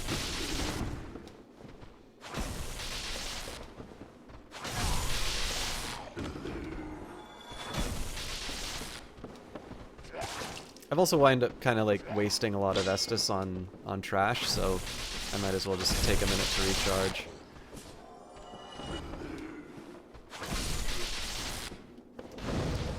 But yeah, so like the big thing for me is that as much as I like having Twitch and that it's kind of given me an audience, I don't feel any particular loyalty to this platform. Like, Twitch is useful to me insofar as it allows me to produce content. And, you know, there have definitely been some times where I don't feel like they have sort of fulfilled their end of that bargain. And I actually tried out YouTube Gaming not too long ago. I actually found it a really, really good platform to stream on. Just obviously not everybody associates that with live streaming at the moment. So the big thing for me is that PAX is platform neutral. There will be things that are related to streaming to it, but it is much more of a celebration of gaming. And I go there because, you know, obviously I will introduce myself as a streamer, and I'll, you know, I'll certainly talk about my experience, and it's primarily on Twitch. Like, I'm not gonna completely throw them to the, you know, throw them to the lions. There's a guy probably, yeah.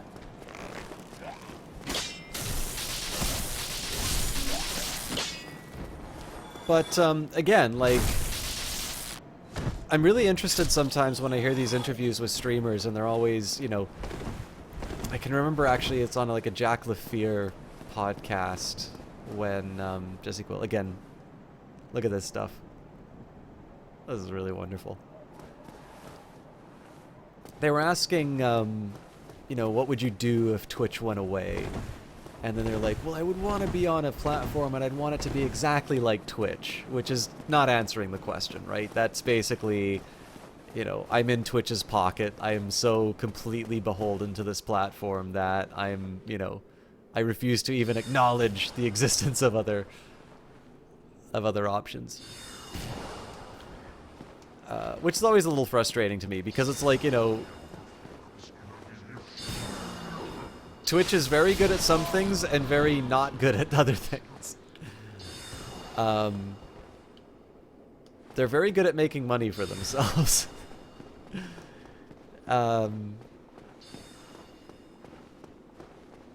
yeah, like the big thing is that I actually wish more casters would sort of be aware of this, is that these sites live and die on content. You know, if you have the best streamers on your platform, then you are where, you know, you're where the action is. This is how you'll get success.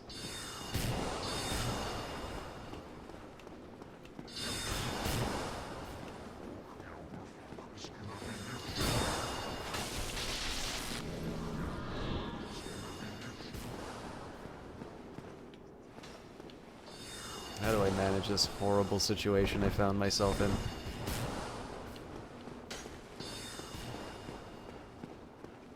Yeah, so the big thing is that, you know, if you had, let's take somebody like Man vs. Game, really big streamer, really popular streamer, guy puts on a hell of a show.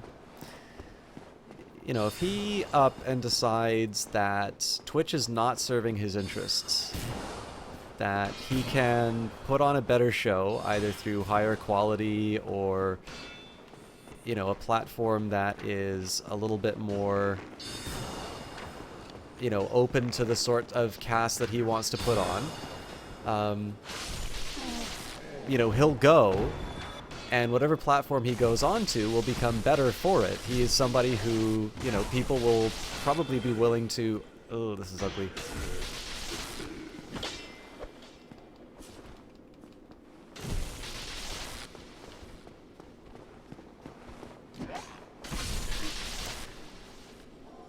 And so, you know, the role of these platforms should be to create an environment that allows creative flourishing, because this is how they make money, and this is how, you know, you and I wind up with good shows to watch.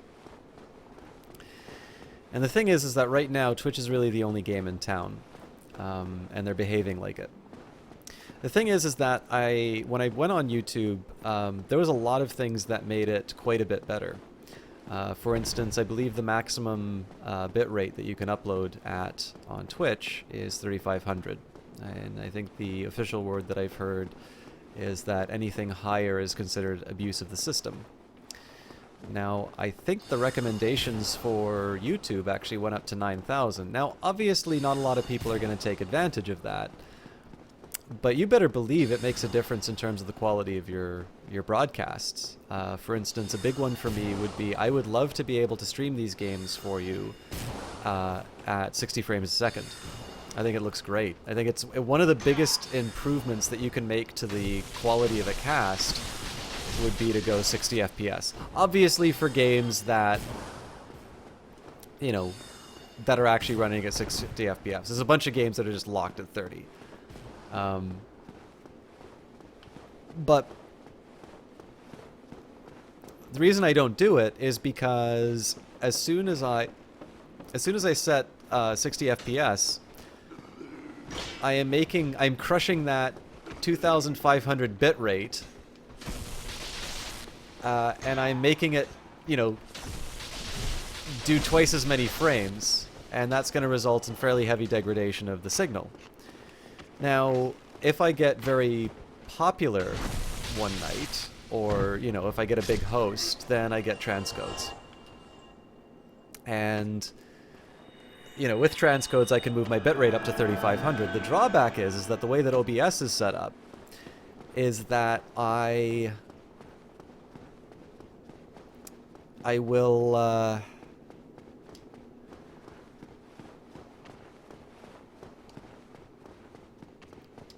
I'll not be able to actually switch to 60 frames per second until the stream gets reset. And if I reset the stream, I lose the transcodes.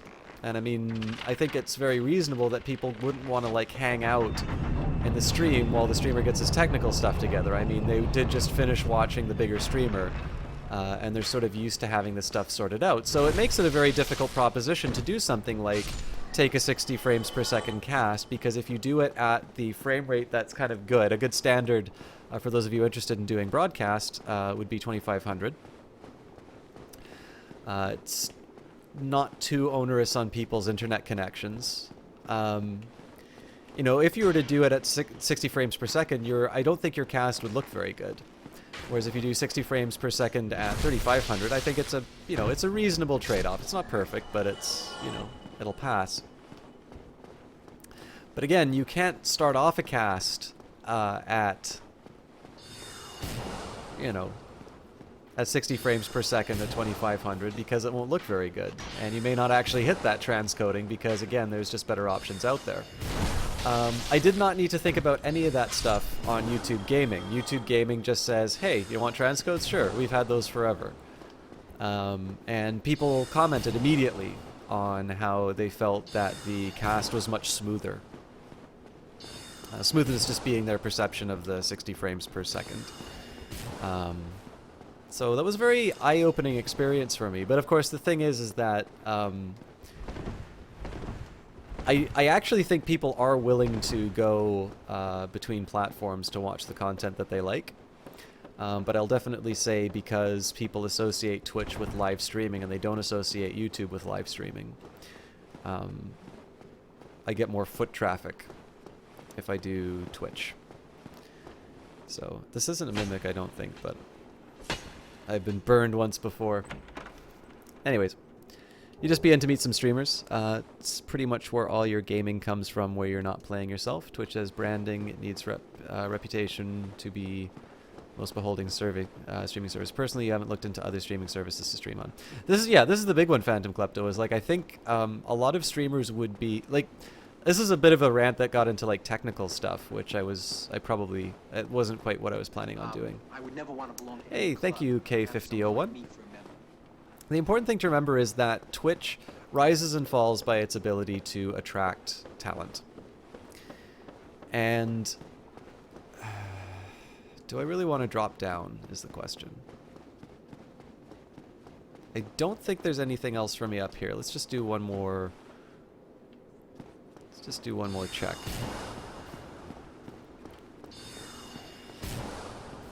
You know, I didn't really mean to go too heavy into the technical side of things. The point that I want to make is that right now, Twitch is filled with a bunch of people who are willing to deal with what I consider to be substandard hosting, you know, compared to, let's say, YouTube or even Hitbox or Beam. I don't know if Beam gives transcodes, but I believe Hitbox gives transcodes to everybody. They're willing to put up with a substandard encoding, and I would argue very arbitrary enforcement of the terms of service rules. There are definitely partnered streamers that can get away with things that non-partnered streamers can't. And they do so because they have this like carrot of partnership dangled in front of them. And, you know, obviously that's a milestone for a stream. I'm not going to begrudge somebody, you know, the desire to, you know, to become a Twitch partner. But I just wish that people would kind of recognize, is like, oh yeah, the only reason why Twitch can do this is because, you know, they have people who are basically generating content for free. Like, if you consider that if your revenue split with Twitch is 50-50, you know, they're taking, you know, you're making 100% of the content. You are taking 100% of the risk, right? If your stream becomes unpopular, Twitch is not going to be there to make you popular again.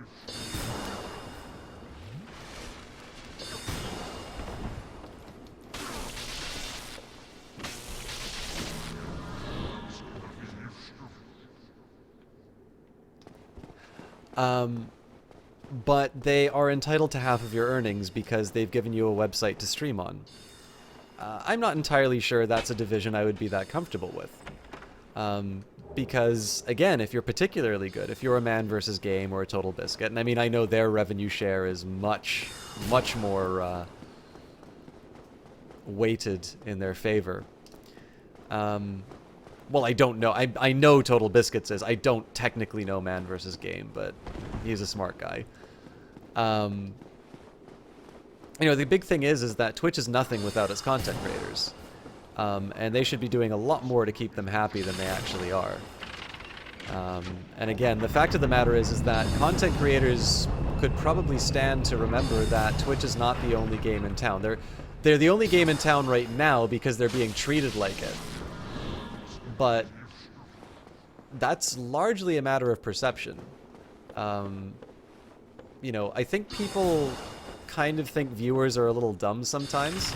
It's like, oh, they won't know that I've gone to YouTube if I do that. I don't actually think that's true. I think people will go where the action is. The numbers on YouTube, like if you look at video on demand, if you compare subscriber numbers on YouTube to subscriber numbers on Twitch, there's no comparison. Even the largest Twitch streamers don't compare to some very ordinary YouTubers. I feel I'm going the wrong way here. Yeah, I am. But again, it's it's sort of hard to tell people that when they really want to... Wait, this doesn't make any sense for me to do this.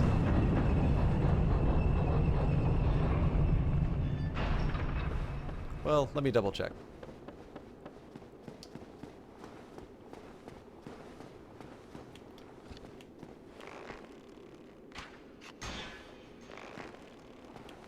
Well, aren't you a pain in the ass? How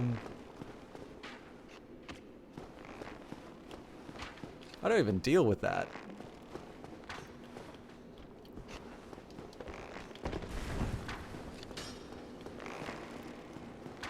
Oh, I remember this guy. So, this was before I found out how you can jump.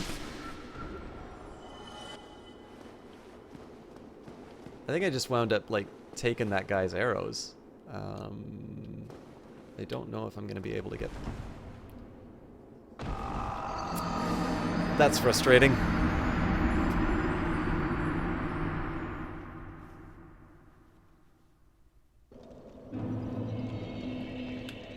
I actually think that's going to take a little bit of effort to get back to, now that I think about it.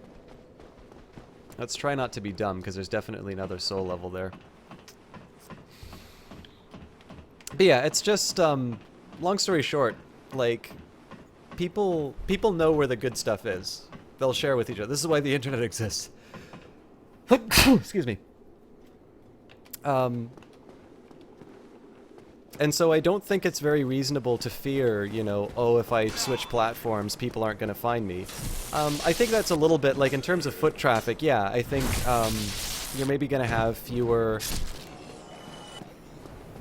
you know, individuals stop by, just because it doesn't seem like YouTube gaming is quite as recognized for its live content. But really, you just need a couple of good live streamers to be, you know, to be doing their thing, or like to do a couple of exclusives on it. And all of a sudden that changes. I just think that YouTube doesn't have a lot of reason to go hard on the live streaming, because it alright. I could run very quickly through this, but I think that's a good way for me to lose my souls. So let's not be stupid. I hate that they're immortal when they do that. Yeah, I don't know. I just, my side is always going to be on content creators, because I think the situation right now is that people are sort of used to getting stuff for free. It's hard to make content, and there's, you know, there's definitely a lot of demand for content, but definitely less desire to pay.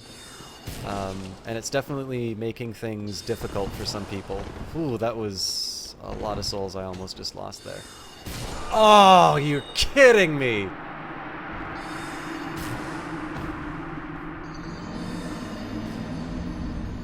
Oh well. Thought I was safe there. Obviously not. Well, that gives us a little more freedom to explore, so...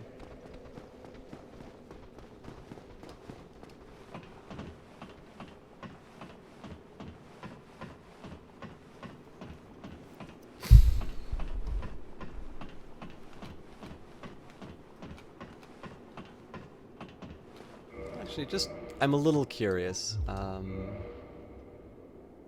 it doesn't tell me what I need for the next level. So, I mean, I need 4 more...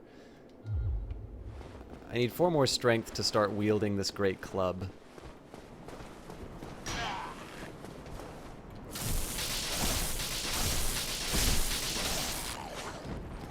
I really need to stop being so primitive in how I play this.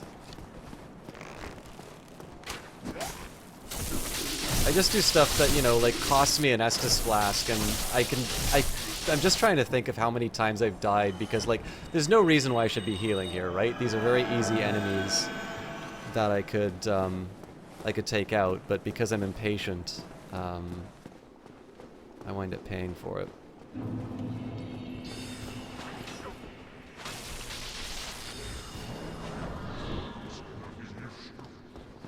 Alright.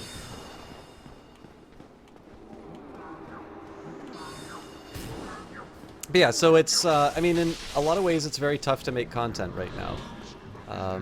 You know, if you want evidence of this, take a look at newspapers. You know, they're having a really hard time of it because people definitely want what the newspaper is giving, but they're very uncomfortable paying for it. Likewise, you know, if you're starting off on a stream, you know, the Wild West days are over. People know that there's money in this gig, so they're... Ouch. How did that happen? Oh well.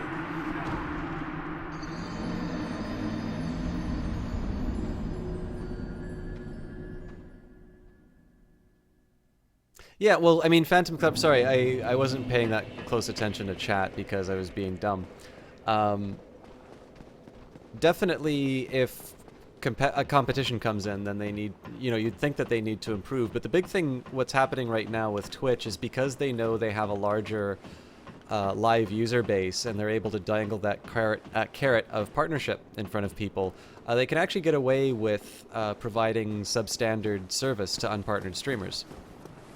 And so that mechanism only works if they're, you know, there's two sides to that equation, which is, you know, there's the, you know, there's Twitch's supply of their streaming services, and then there's also the demand side. And the fact of the matter is that, like, I mean, I'm streaming on Twitch right now, right? Even though I've said that I actually preferred YouTube in terms of quality, I am presently streaming on Twitch because that's where I've built up my sort of my viewer base. And there is a you know, it's a powerful impulse. It's a network effect. It's kind of what they're trading on. Unfortunately, it does mean, like, again, I have to contend with the fact that people are willing to you know, to overlook a lot on Twitch because of these network effects. And in that ways, you know, this is, I mean, in some ways, yeah, it's the market kind of working the way it's supposed to, because in some ways they are providing, you know, maybe a lower quality technology, but they are also providing access to, you know, to an audience that you wouldn't necessarily get otherwise. And so, you know, it's a little bit hard to, like, I guess the big thing is that I can't quite completely, you know, go full on, you know, raise my fist and call for the revolution, because I mean, in the end, people are sort of making decisions for their stream. But I know one thing I did, and I'd love it if you guys actually decide to do this. I'd be very happy to support. But I think one of the big things that we can do as streamers is when somebody wants to try and do something new. So like the big thing for me is I want to focus on quality, right? I have spent money on a good streaming PC so that I can give a high quality broadcast, and right now I need to push that through 2500 kilobytes because Twitch requires me to treat you like you all have the same internet connection. If I were on YouTube, this would not be the case. And so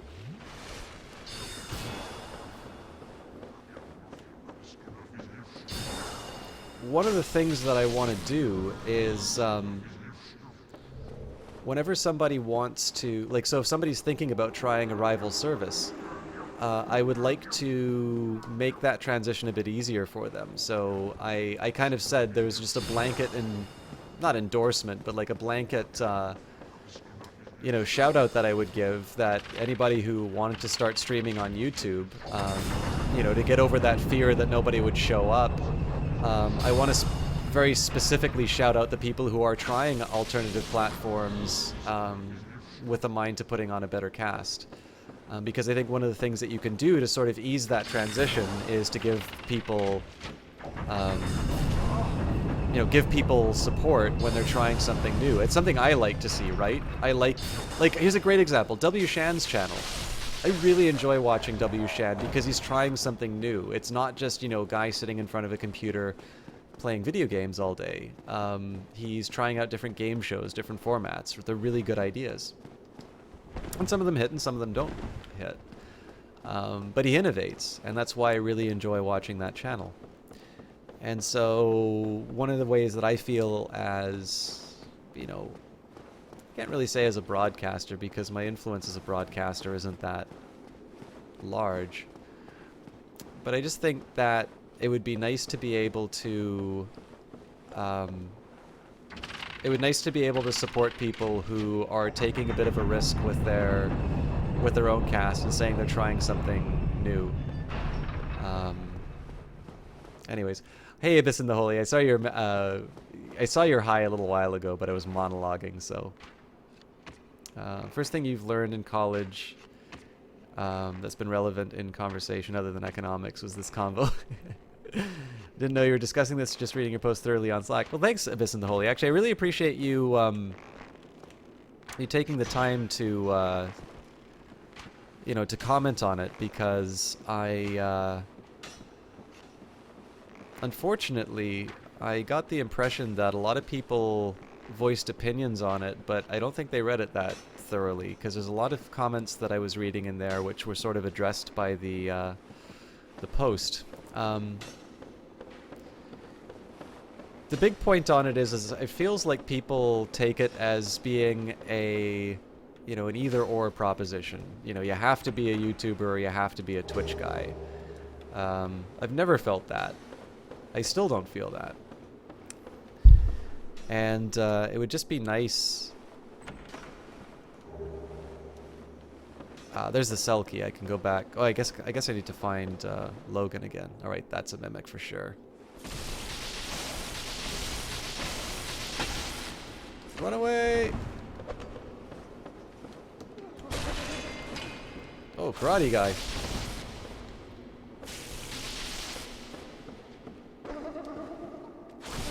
Man, the sounds they make are so creepy.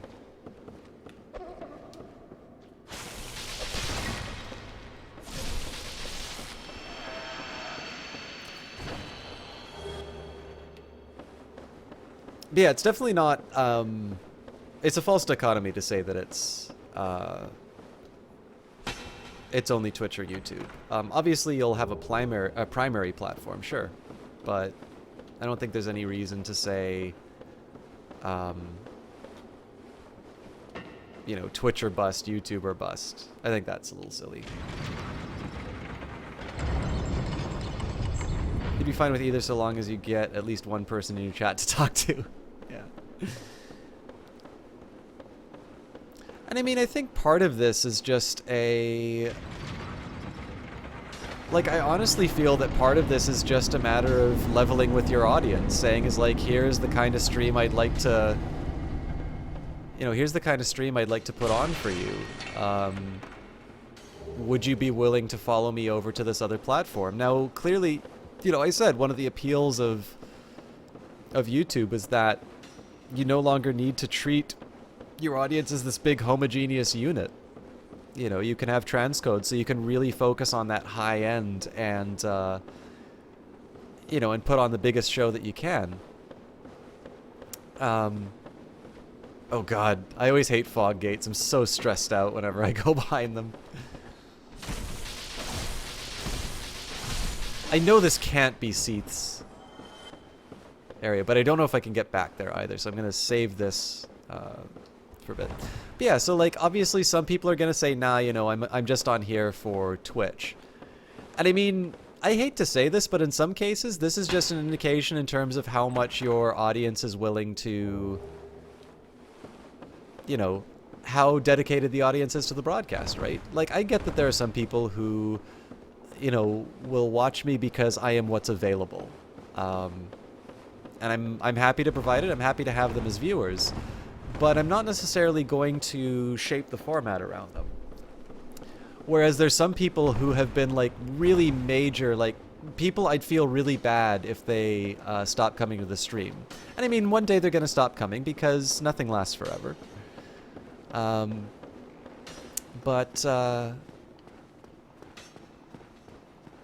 Oh, hey. I think I know where I am.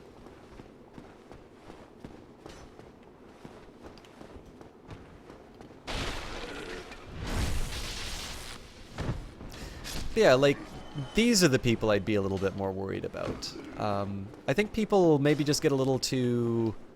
I think they get a little too scared of, you know, quote-unquote losing what they have. But I don't know. I really don't like staying static. I think it's good to try and push yourself to do better. And if that means going to a different platform, then, you know, so be it. I mean, alternatively too, maybe Twitch will get its act together and it'll make things a little bit more worthwhile for, you know, for starting streamers.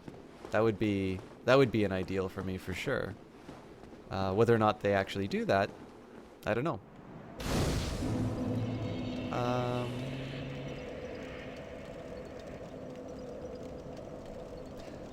You know what I should have done? I should have got Big Hat Logan out. I wonder if I can warp back to the prison. No. So that was a mistake, actually. I really should have gone. I should have gone back to the prison before I did that. Oh well. Before Twitch, you used to mainly do videos on YouTube. However, you're definitely considering going for YouTube at least a lot more often. You tried it a couple times, and you think it was a hit. Apologize in advance. No, Abyssin, I mean, you're a team member. Sorry, I didn't even shout you out. Guys, Abyssin the Holing actually just joined Team Panda. I screwed up on that big time. Abyssin is actually a member of Team Panda. So, I was going to say, I know some streamers get a little pissy about... Oh, Jesus. Oh god! Oh god! Some streamers get a little pissy about promotion or something like that, but you're among friends.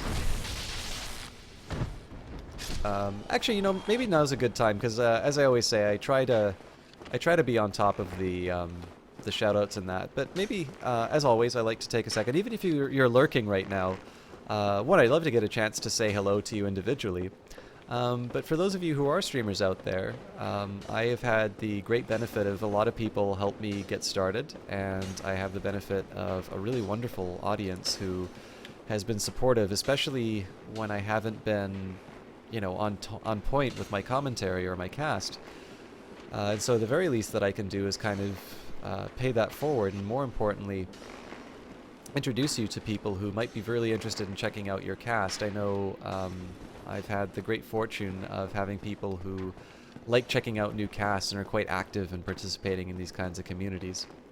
So if you are a streamer, even if I've shouted you out or if I've never seen your cast before, definitely feel free to take a minute, let us know who you are, where we can find you, and what you stream. Because I know I'm always looking for more entertainment, and I think there's quite a few people here who would love to see what you've got to put on. Okay, how about I stop being dumb? That's not stopping being dumb.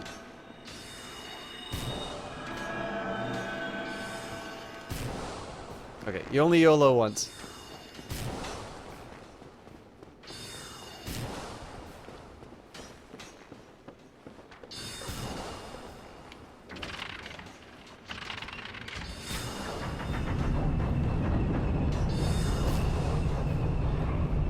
I don't even want to fight that guy. Ah, I should have fought that guy.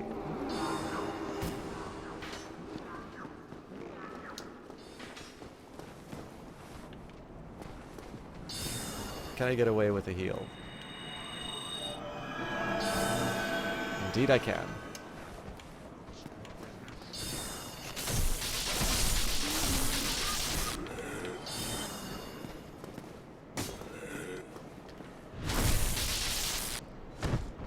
Silverx, how's it going?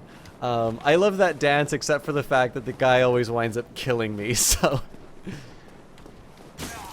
Okay. I need to stop reading chat and actually block stuff.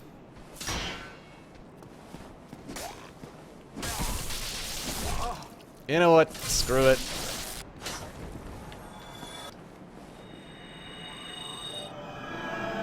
You have 3 recurring viewers on your channel and 2 or 3 friends that'll stop by here and there, but you're not putting out exactly a high-quality stream, so a switch to YouTube isn't as pleasurable.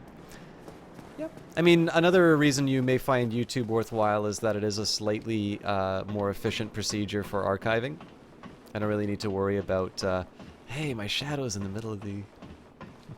I don't need to worry so much about the, you know, the ancillary stuff like, I don't know, like...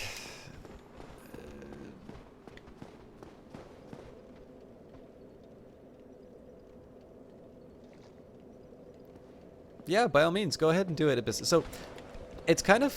I think it's a little bit funny in some cases how people kind of treat ideas. Like, when I talk about this, I sent out that post with an intention on trying to make people better streamers. Like being able to do stuff that they weren't able to on Twitch. So like it would be great if people could try and come up with these incentives, and if the idea of like selling a premium stream, like, hey, I'm gonna like rock out all the settings and you know, you're gonna see this game as it was meant to be streamed. I'd love to see that happen more often because it gets people into a platform that I think is better for streaming.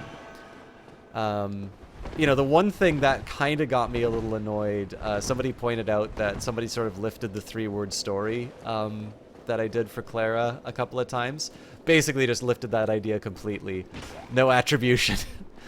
So that sort of stuff, I just get a little annoyed where it's like, you know, okay, I mean, you know, I don't own the idea of 3-word stories, but it'd be kind of nice to, like, not pretend that, you know, this just came to you one night fully formed. But yeah, like, I like seeing the proliferation of good ideas.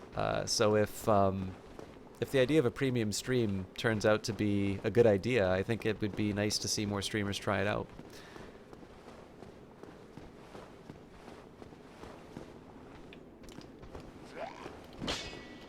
There's actually a couple of other things. I haven't worked out the full details, but I have actually got a couple of ideas in terms of just providing an incentive for people to give the YouTube channel a chance. And that's just mostly, I get that because people are used to hanging out in Twitch. There's, you know, they have to be given a reason. I really should have just activated that,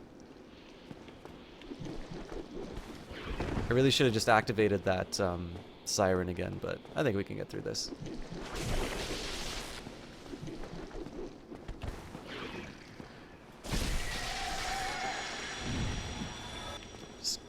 Slow but steady. Fight me! Fight me!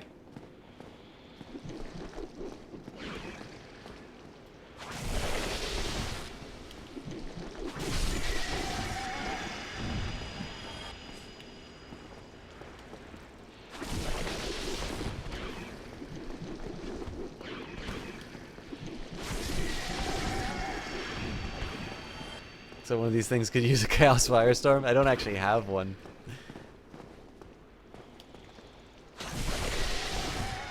I don't do no magic. Magic's complicated.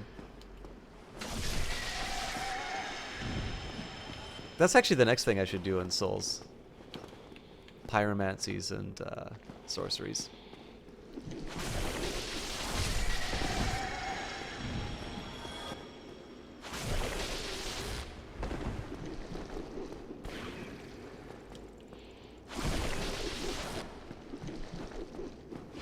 Just wish I had a little more range on that second strike. Otherwise, like, they'd be trivial. But I don't want to get them too close for fear of aggroing the wrong one.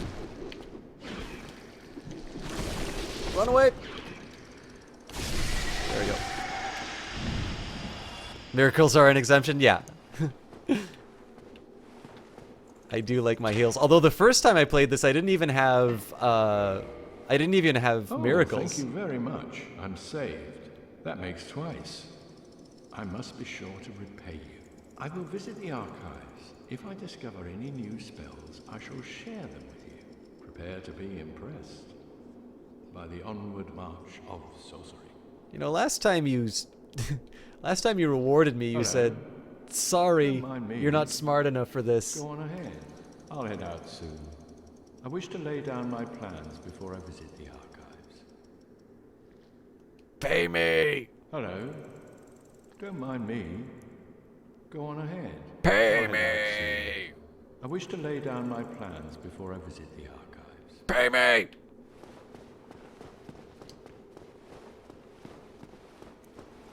Same Wanderer was your very first class. Never bothered with any of that. So yeah, this one you know, okay, so here's something I'm really curious about.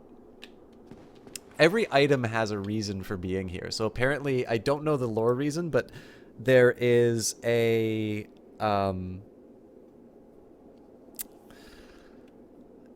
those items that you pick up underneath the elevator.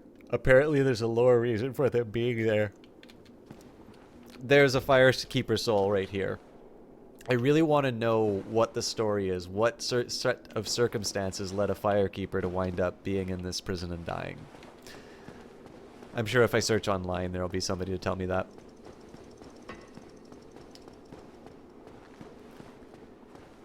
But yeah, this time we did, I think it was Deprived is the class. And then I took, can't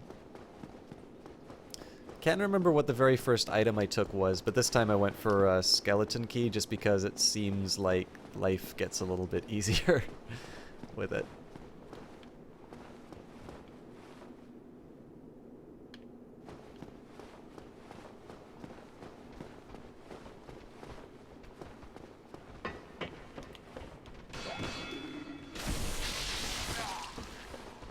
Why? Why do I take so much damage? You know, that's a good way to die, I think.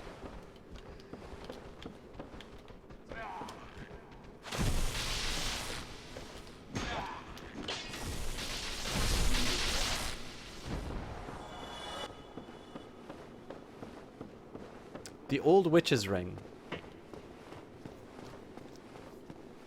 I don't even think I remember that. So what does the Old Witch's Ring give you? Oh, there's a side of me that really just wants to go to that bonfire and level up. But I've got a full Estus.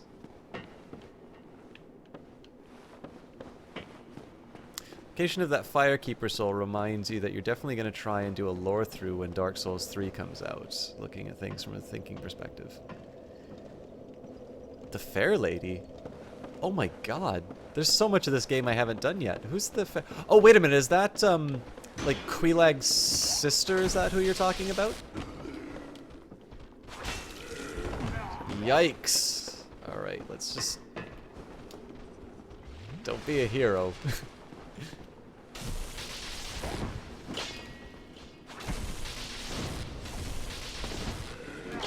Man, I remember when I had like the full Havels and was just like stomping everything on my way through. I used to beat these things up and take their lunch money.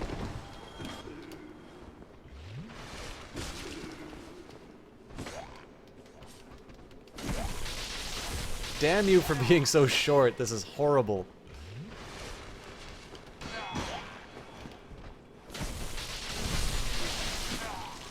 Okay, I'm just man-fighting it and we're gonna go to the bonfire. No! That's the baby way out. We still have 2 Estus flasks. Okay, gotcha. Phantom Klepto, yeah, I missed Ash Lake the first time around, and then I found it this one. And then apparently there's DLC fights that I haven't done. So I think it's the Knight Artorias is someone I haven't done yet. You never liked Havel, it just looked bad. It's all about the fashion. Yeah, well, like, so, I mean, I think I just took my WoW experience. Like, I love playing a tank. My ego doesn't permit me to play anything else. And, oh, there's your dance, Silverex.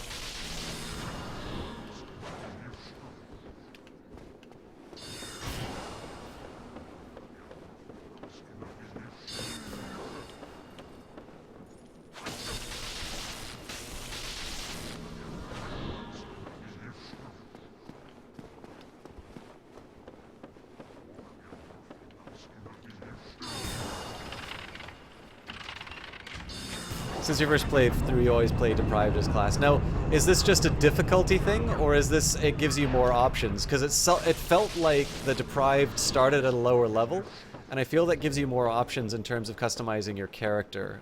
Now, I said that, without really looking too much in terms of how that mechanic worked, so I could just be making up stories, but I know that was one thing I was sort of interested in when I was setting up for this playthrough.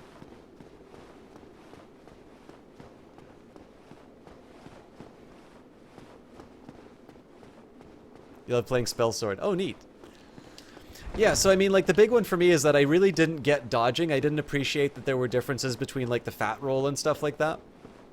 So I just kind of, said, okay, well, I'm tired of dying. This game seems, I seem to die a lot in this game, so clearly the answer is to just bulk up and beat the hell out of things. Oh, you're kidding me! Why? I only have myself to blame for that. Fortunately, there's a fast way back.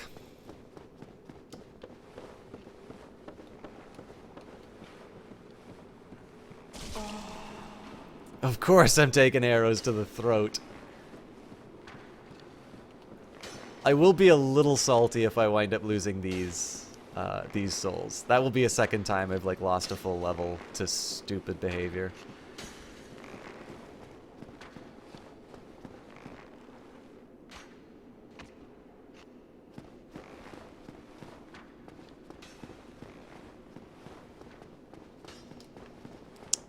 Do I not have a good way of getting back there?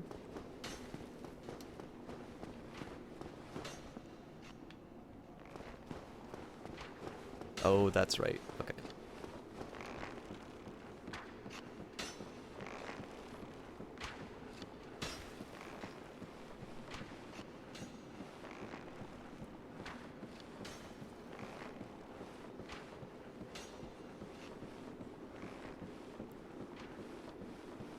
I don't know, Silverek. There's a couple of times where there's been, shall we say, bovine excrement interpretations of my commands on this playthrough. But yeah, I like the fact that in this game I have to own my successes and my failures. I don't think you can have the one without the other.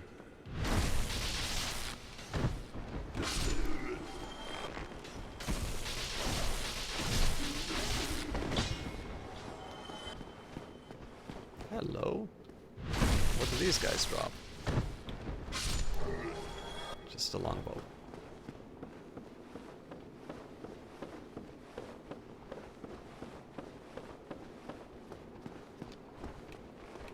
Now, unfortunately, I don't remember the exact layout of this level, so I actually have to be kind of careful to figure out where my stuff is.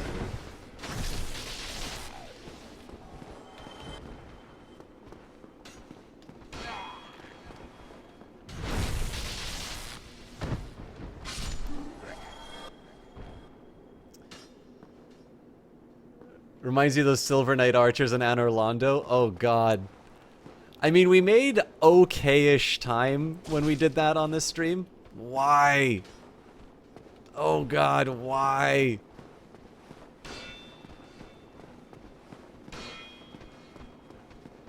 I just want a safe place to heal, man.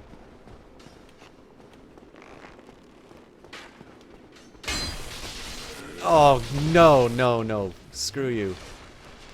I will not let you take my souls.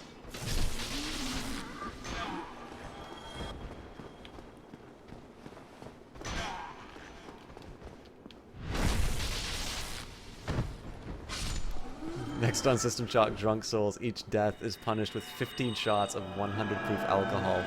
Listen, you don't need to make it an outrageous, you don't need to make it an outrageous, amount. I die enough in this game that I will be getting sufficiently happy.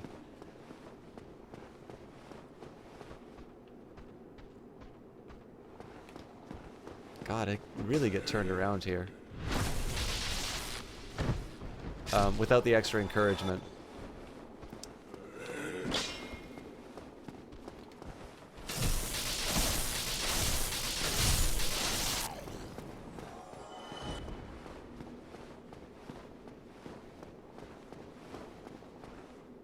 I really don't feel I'm going to the right spots.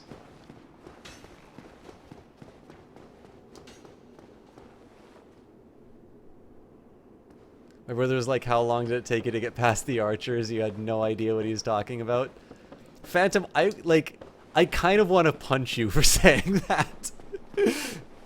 Those archers are a rite of passage.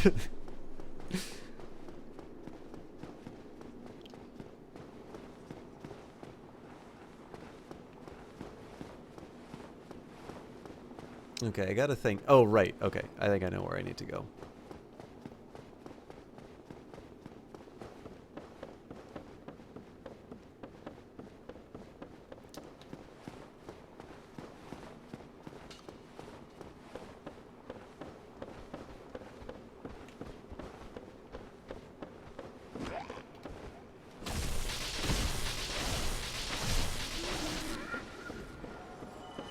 And I kind of wish I was better at backstabs.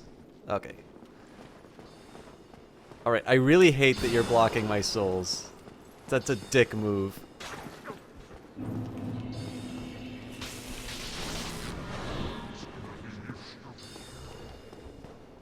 Frankly, at this point, I kind of want to just homeward bone. I'm not that much of a baby, though.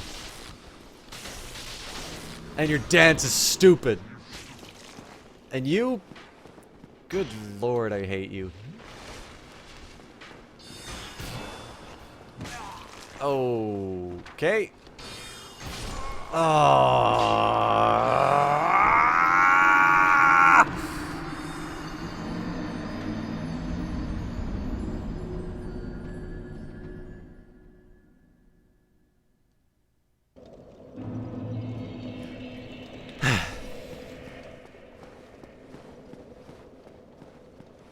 What can I say? It's like 5 a.m. You're surprised how easy Gwyn was since he is the only boss you can actually parry. I had no idea. My big discovery was after I think the third time I fought him, I noticed he tends to get hung up on pillars. So I sort of cheesed it out that way.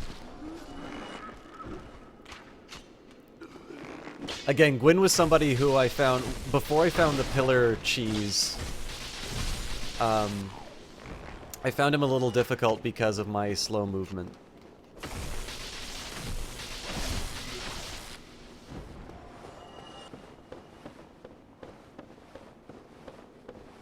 At least this time I don't need to go searching around for my corpse. Okay, that's dumb.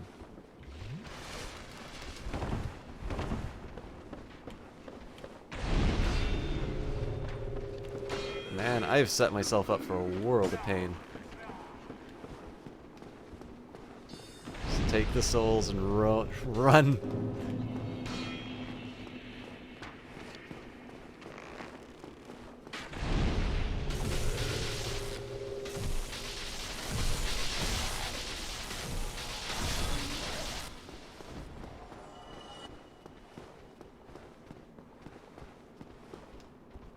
You use Solaris. I had no idea that you could have Solaire during that fight. Like,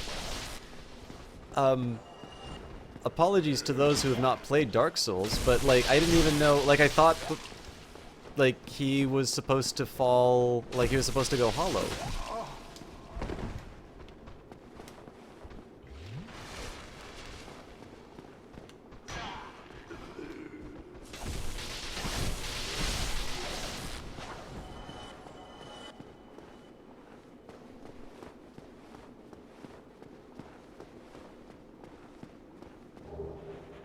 Your second playthrough is one of the better community experiences that you've ever had with a game.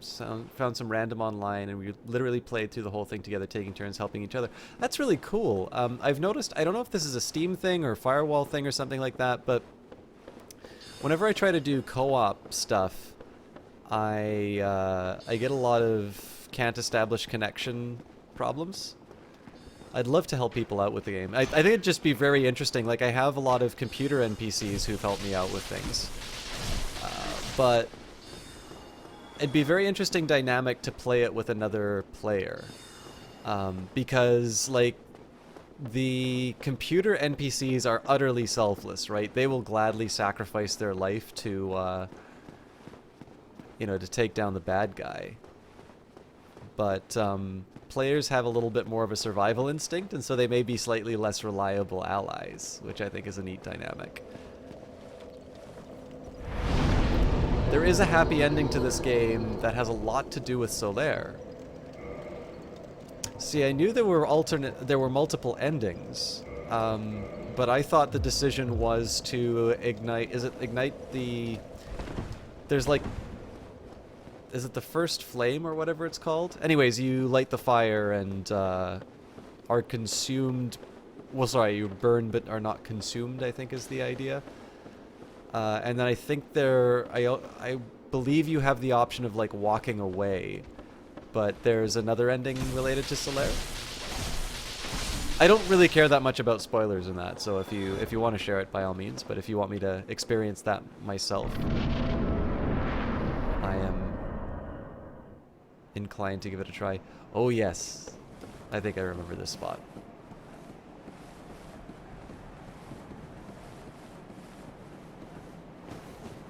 See, I always just took Solaire, I don't know if he went hollow or if he was infected by something. I wasn't 100% on that. But I just thought that kind of related to the theme that, you know, effectively everybody falls in this world. That there's no, you know, there's kind of no permanent heroism. It's just a matter of when rather than if. But it's kind of neat to know that that's not the only playthrough. I especially really like that it's a very rare playthrough, it sounds like, so.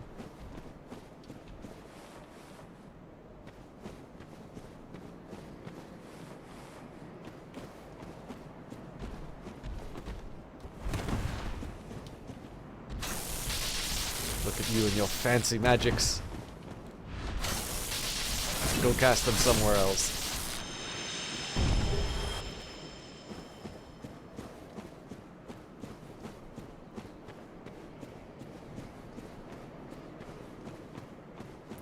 I don't think I can take these out one at a time. Let's give it a shot. Oh, maybe I can.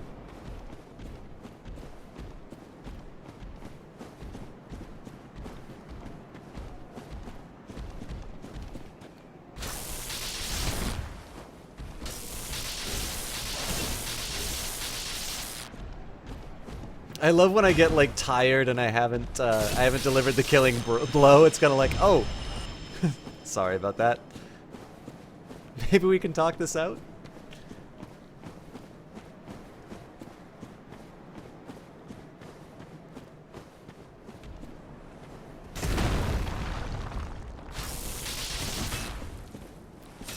Go cast your fancy magic somewhere else. Thing is, despite what you choose, if you save Solaire from going insane by the Sunlight Maggot, you can summon him before Gwyn's Fog Gate. After you defeat Gwyn, it is assumed that Solaire lights the flame himself, and he finally has his own... That's a really nice ending to his story, actually.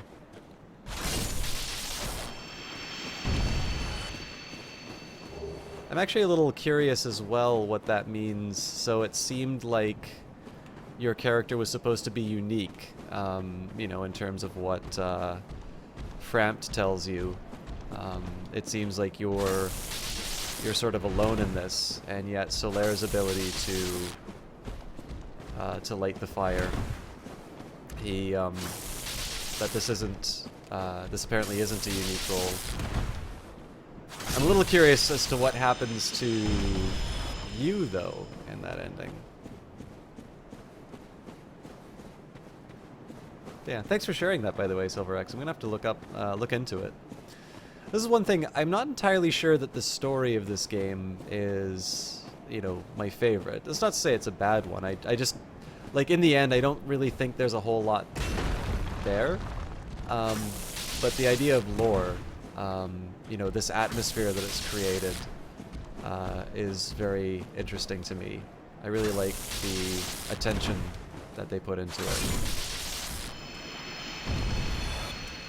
So, to be able to unpack a little bit more of it and sort of hear the possibilities in terms of where it goes. It interests me.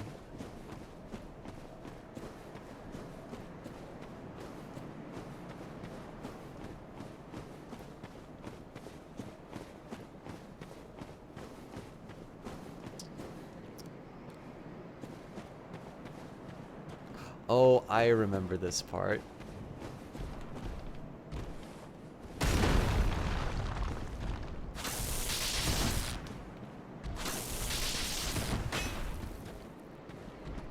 I probably should be getting a grass crest shield up at this point.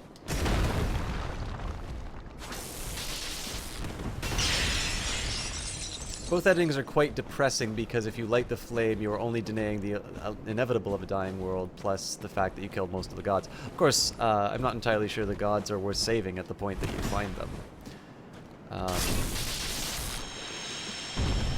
But yeah, I don't think Dark Souls is particularly the cheeriest of fantasy stories.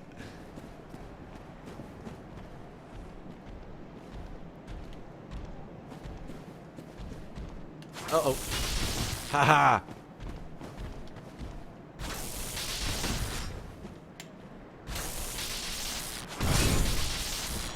Alright, you know what? Let's stop being lazy and put on the bloody grass crest shield.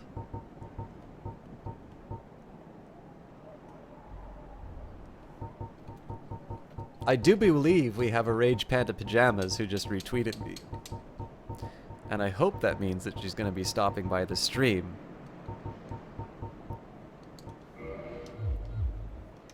But if she doesn't, that's fine too, because I understand there are far more important people to be checking out.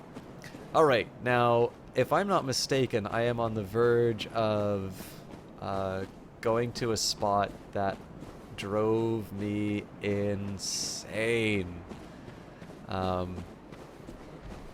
This is getting to the point of being annoying, how often I say it, but when I first played this game, I did not consult any walkthroughs. And for those of you who know Dark Souls well, this is a particularly nasty little puzzle that they give you.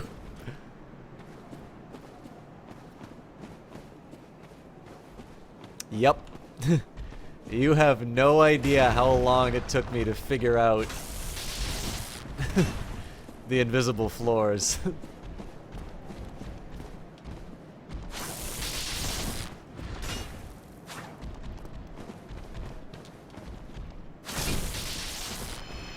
It probably took me longer than it was supposed to be honest.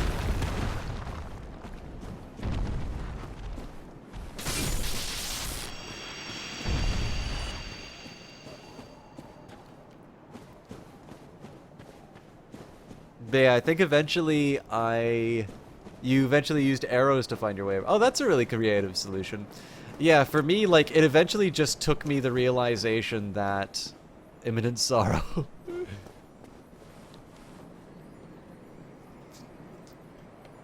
There's like an item that you pick up and you go over an invisible floor for it. And oh, why do they make me fight this thing on a ledge?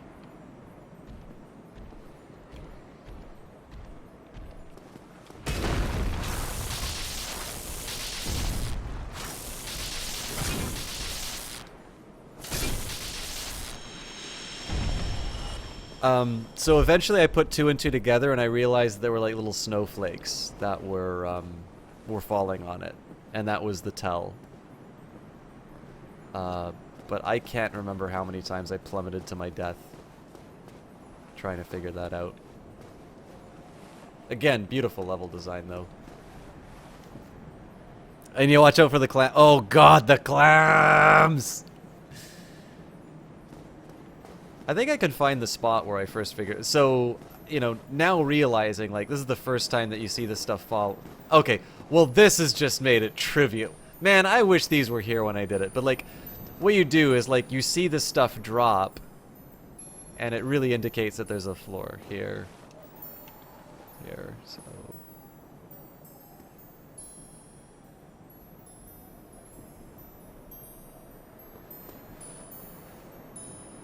Isn't there an item here, though? God, I can't remember.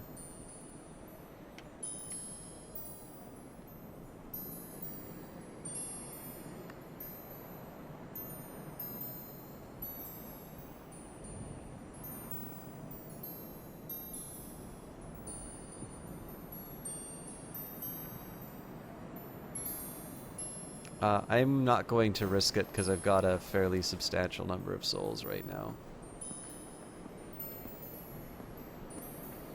Anyways, I'm pretty sure that was the spot where I first figured it out. Oh god. I gotta kill this thing, don't I? Hey, thank you, Silverex. Oh, how do I even deal with this thing, actually? Wait, so its magic damage is gonna go through my shield. I should stay with the Grass Crest anyway. Did I just run away from this when I did? Oh, I can't remember anything of this level now that I think of it. Butterflies past it. Okay. That's a little bit afterwards. Okay, fair enough. But yeah, anyways, so... Like, I think, at least to me, the way that they set up that... Man, this is really trivial with the messages, actually.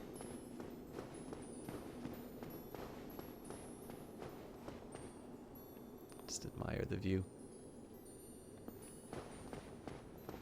Could have sworn there was an item here.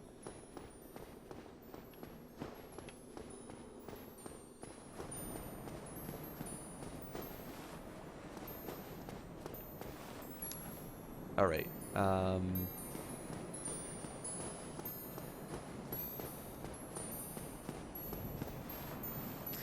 Okay, I'm kind of scared to do this, but let's just see. All right, we made it. No, just a humanity. Okay, so yeah, this was the item. So, eventually I kind of put two... So I knew, like, clearly there was, like, an invisible pathway. I'm like, oh, that's kind of weird. And, I was just completely ignoring the snowflakes until the penny dropped, and I'm like, oh, this is how it works. But, I mean... I don't know how long this has been the case, but... I kind of wish I'd seen these, earlier on.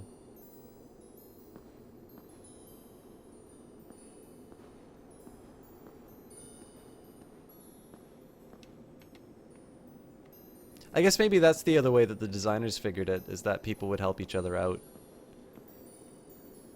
Do I really want to fight this guy? Sure, you only YOLO once.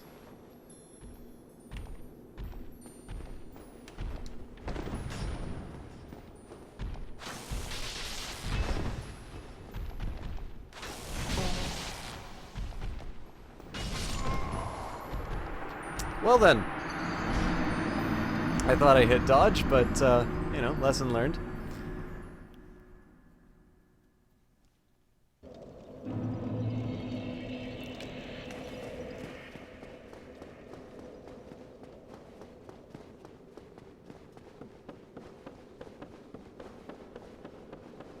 If you're clever, you can just run past him. Ah, fair enough. I am not clever. I just like fighting. Of course, for somebody who likes fighting, I sure am bad at it, but...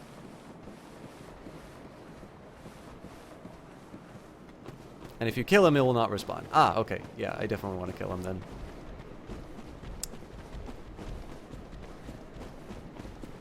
Now, if memory serves, this is a really good way for me to die.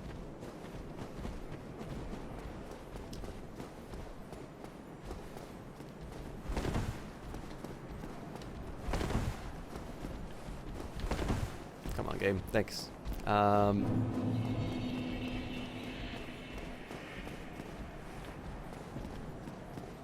This actually strikes me as a remarkably stupid way to get my souls back.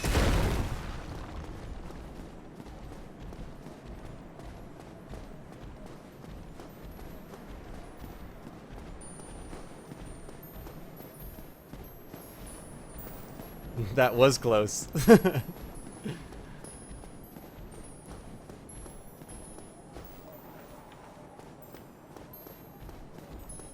I mean, I guess one thing I could do is just try and kite him out on the invisible path. I never really tried that before.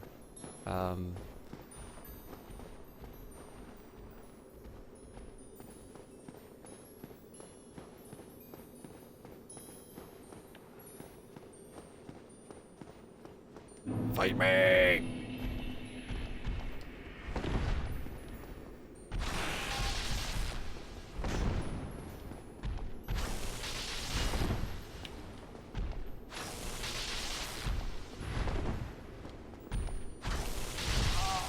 Oh, are you kidding me? Screw you! Well, at least we dealt with him.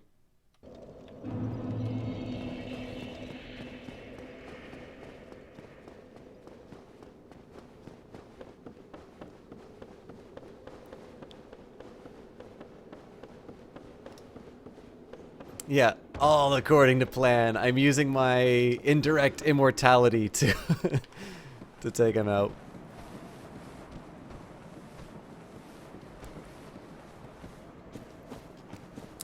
Okay, let's see if I can actually get to the spot I need to be this time around.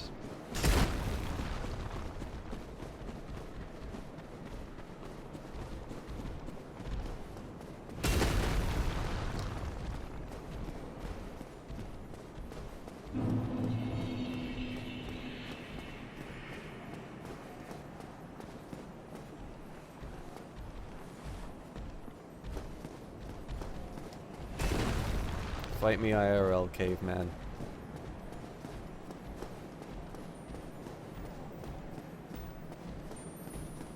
See, there's no reason for me to do it this way. Like, I can get the extra souls by killing them. You know, I'm just setting myself up for a stupid situation where I get knocked off a ledge or I run over the edge because I'm an idiot.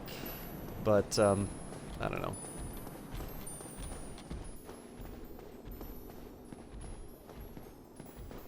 I feel like today is the day for making bad decisions.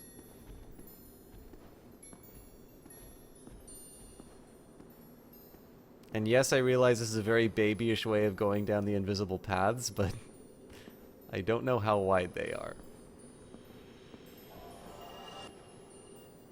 I wonder whose bloodstain that is.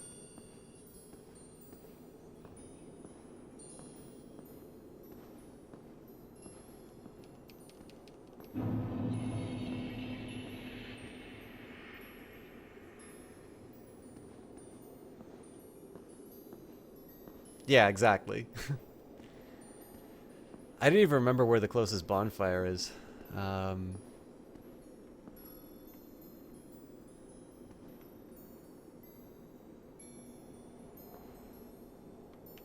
This doesn't seem right.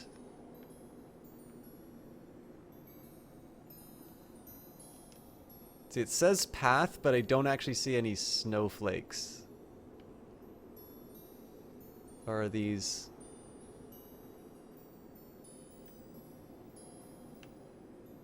God, I'm really doubting myself now. Saw an ant on your peanut butter and jelly sandwich, and now you're paranoid that there's one in your sandwich. Well, you know, just keep biting it and you'll find out.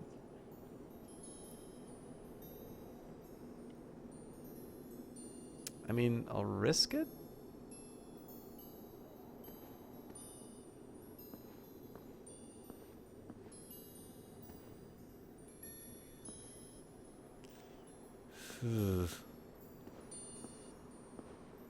More nutrients.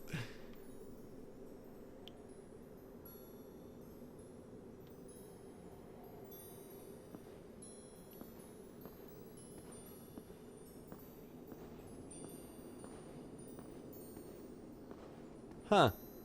Who would have known that people in Dark Souls would actually be helpful?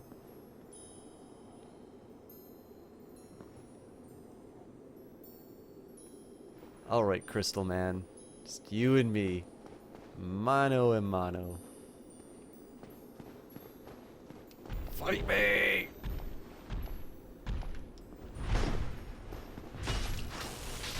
"'Tis but a scratch."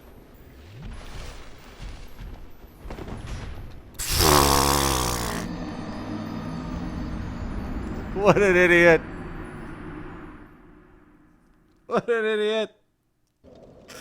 What time is it? Oh, it's 5:30 in the morning.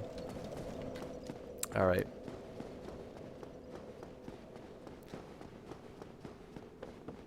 Let's get our souls back. I think I'm gonna have to call it after this. I was kind of debating on Seath the Scaleless, but that seems like that's just...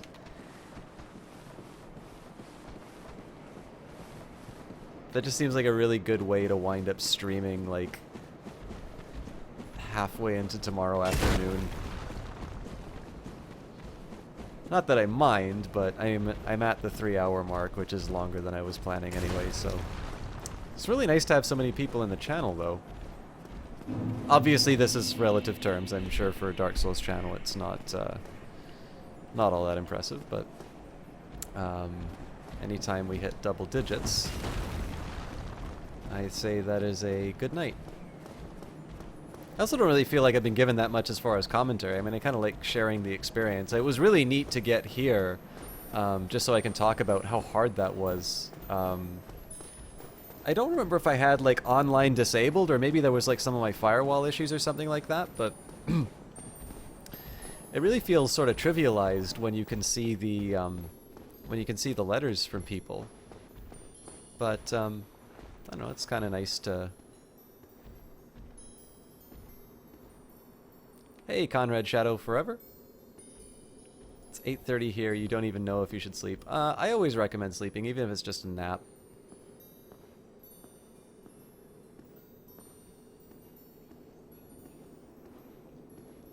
Yeah, it's kind of neat to be able to share the experience of going through this this level. It's actually kind of funny. Like, I'm taking about as much time as I did last time because my big Havel solution doesn't work quite as well against those. I'm near the edge of this, I think.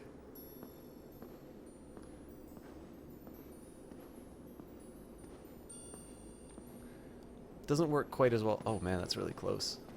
All right, screw it. Whoops! Wrong button. Okay, that's just not good.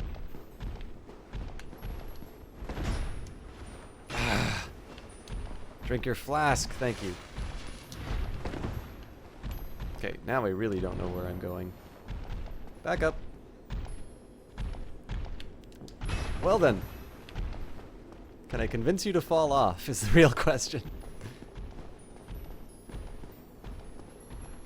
No, now I've really boned myself.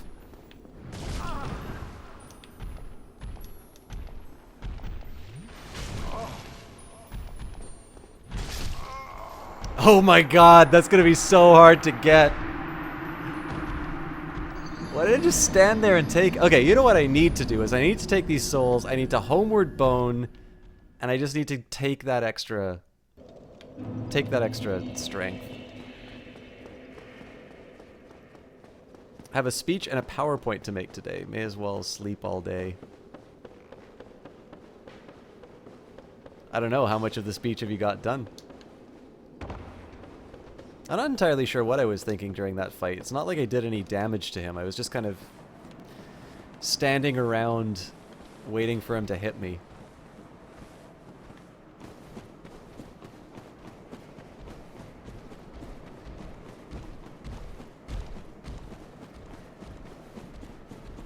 Oh well, I'll call it experimentation.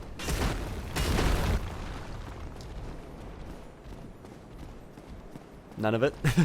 Is it an important speech? Is it your final State of the Union?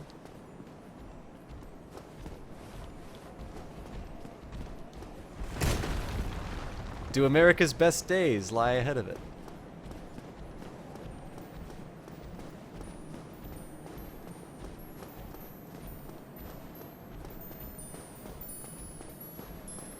Actually, one funny thing, one thing I was thinking about streaming before Dark Souls was Albino Lullaby. Really interested in trying that one, but I decided that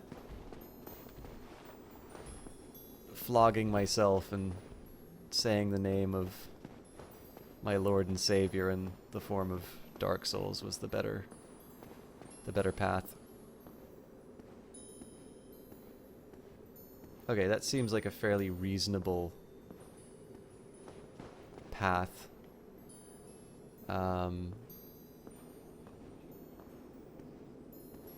Damned if I know how I'm going to handle that golem, though. It seems like I'm having far more trouble with it than I should be.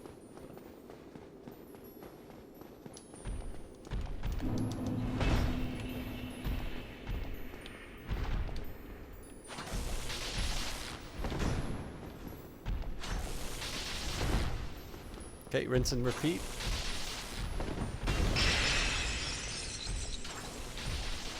Thank you for giving me the space. Oh no. Jesus Christ. Haha! The old suicide trick. Your inaugural address. You're about to head to bed, but you saw you in the Duke's archives and figured this would be entertaining. Are you not entertained, Silver X? That's really cool of you, actually. I appreciate it. Because, I mean, like, I'm definitely not a regular Dark Souls player. I did it the one time, and it's probably one of my favorite gaming experiences because I felt, like, really, really good when I finally put the thing to bed. And I've still never played Scholar of the First Sin.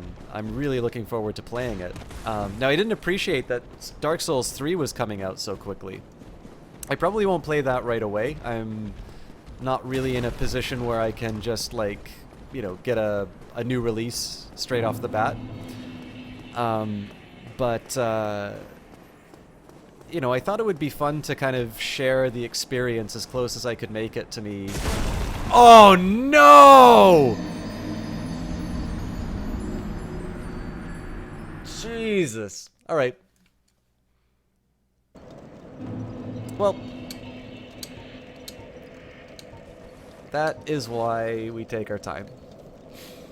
So we end the evening on a mixed note. We did get past the 2 golems, but we did lose 25,000 souls.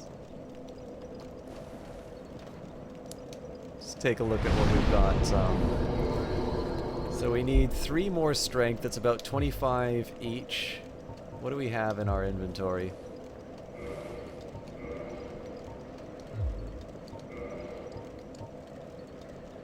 We've been hoarding the soul packs. I'm not ready to use them yet, but let's just take a look at what we've got. So I think these are better to give to Frampt. We've got 6 nameless soldiers, 13 large nameless soldiers, 5 proud knights, 4 large proud knights, 4 brave warriors, 3 large brave warriors, 3 heroes, and obviously we don't use the Firekeeper soul. And if we want, we've got Moonlight Quelaag, Iron Golem, Smouse, and Sif, which we could technically use. I guess I need to go back to the asylum at some point to give this to the bird. Oh yeah, I also have poop. Good point.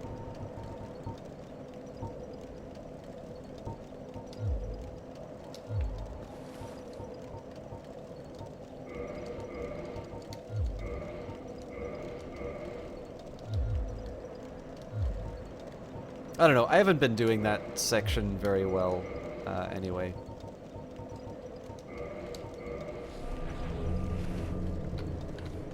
So it's probably just as well that I got punished for my sloppy play. Anyways, guys, thank you so much for stopping by tonight. I think I'm done with Dark Souls for the evening. I don't think I'll play anything else, just because it's probably better that I at least make a gesture towards sleep.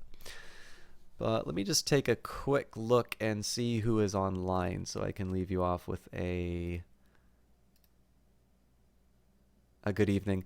I especially appreciate the new follows and the people who were hanging out, you know, for the first time. I'm not entirely sure this is my, you know, my best stream. I'm never quite sure where my commentary goes on streams like this. But let me just take a quick look here and see what's going on. All right, guys. We've got a really good friend of the streams. He seems to be, I don't know, he used to be streaming quite late in the evening, and I think he's back to it. But he's named Kitch22. He's actually from Japan. Well, I mean, I think he's from Australia originally, but he's located in Japan right now, and he is currently playing Mega Man 10, it looks like.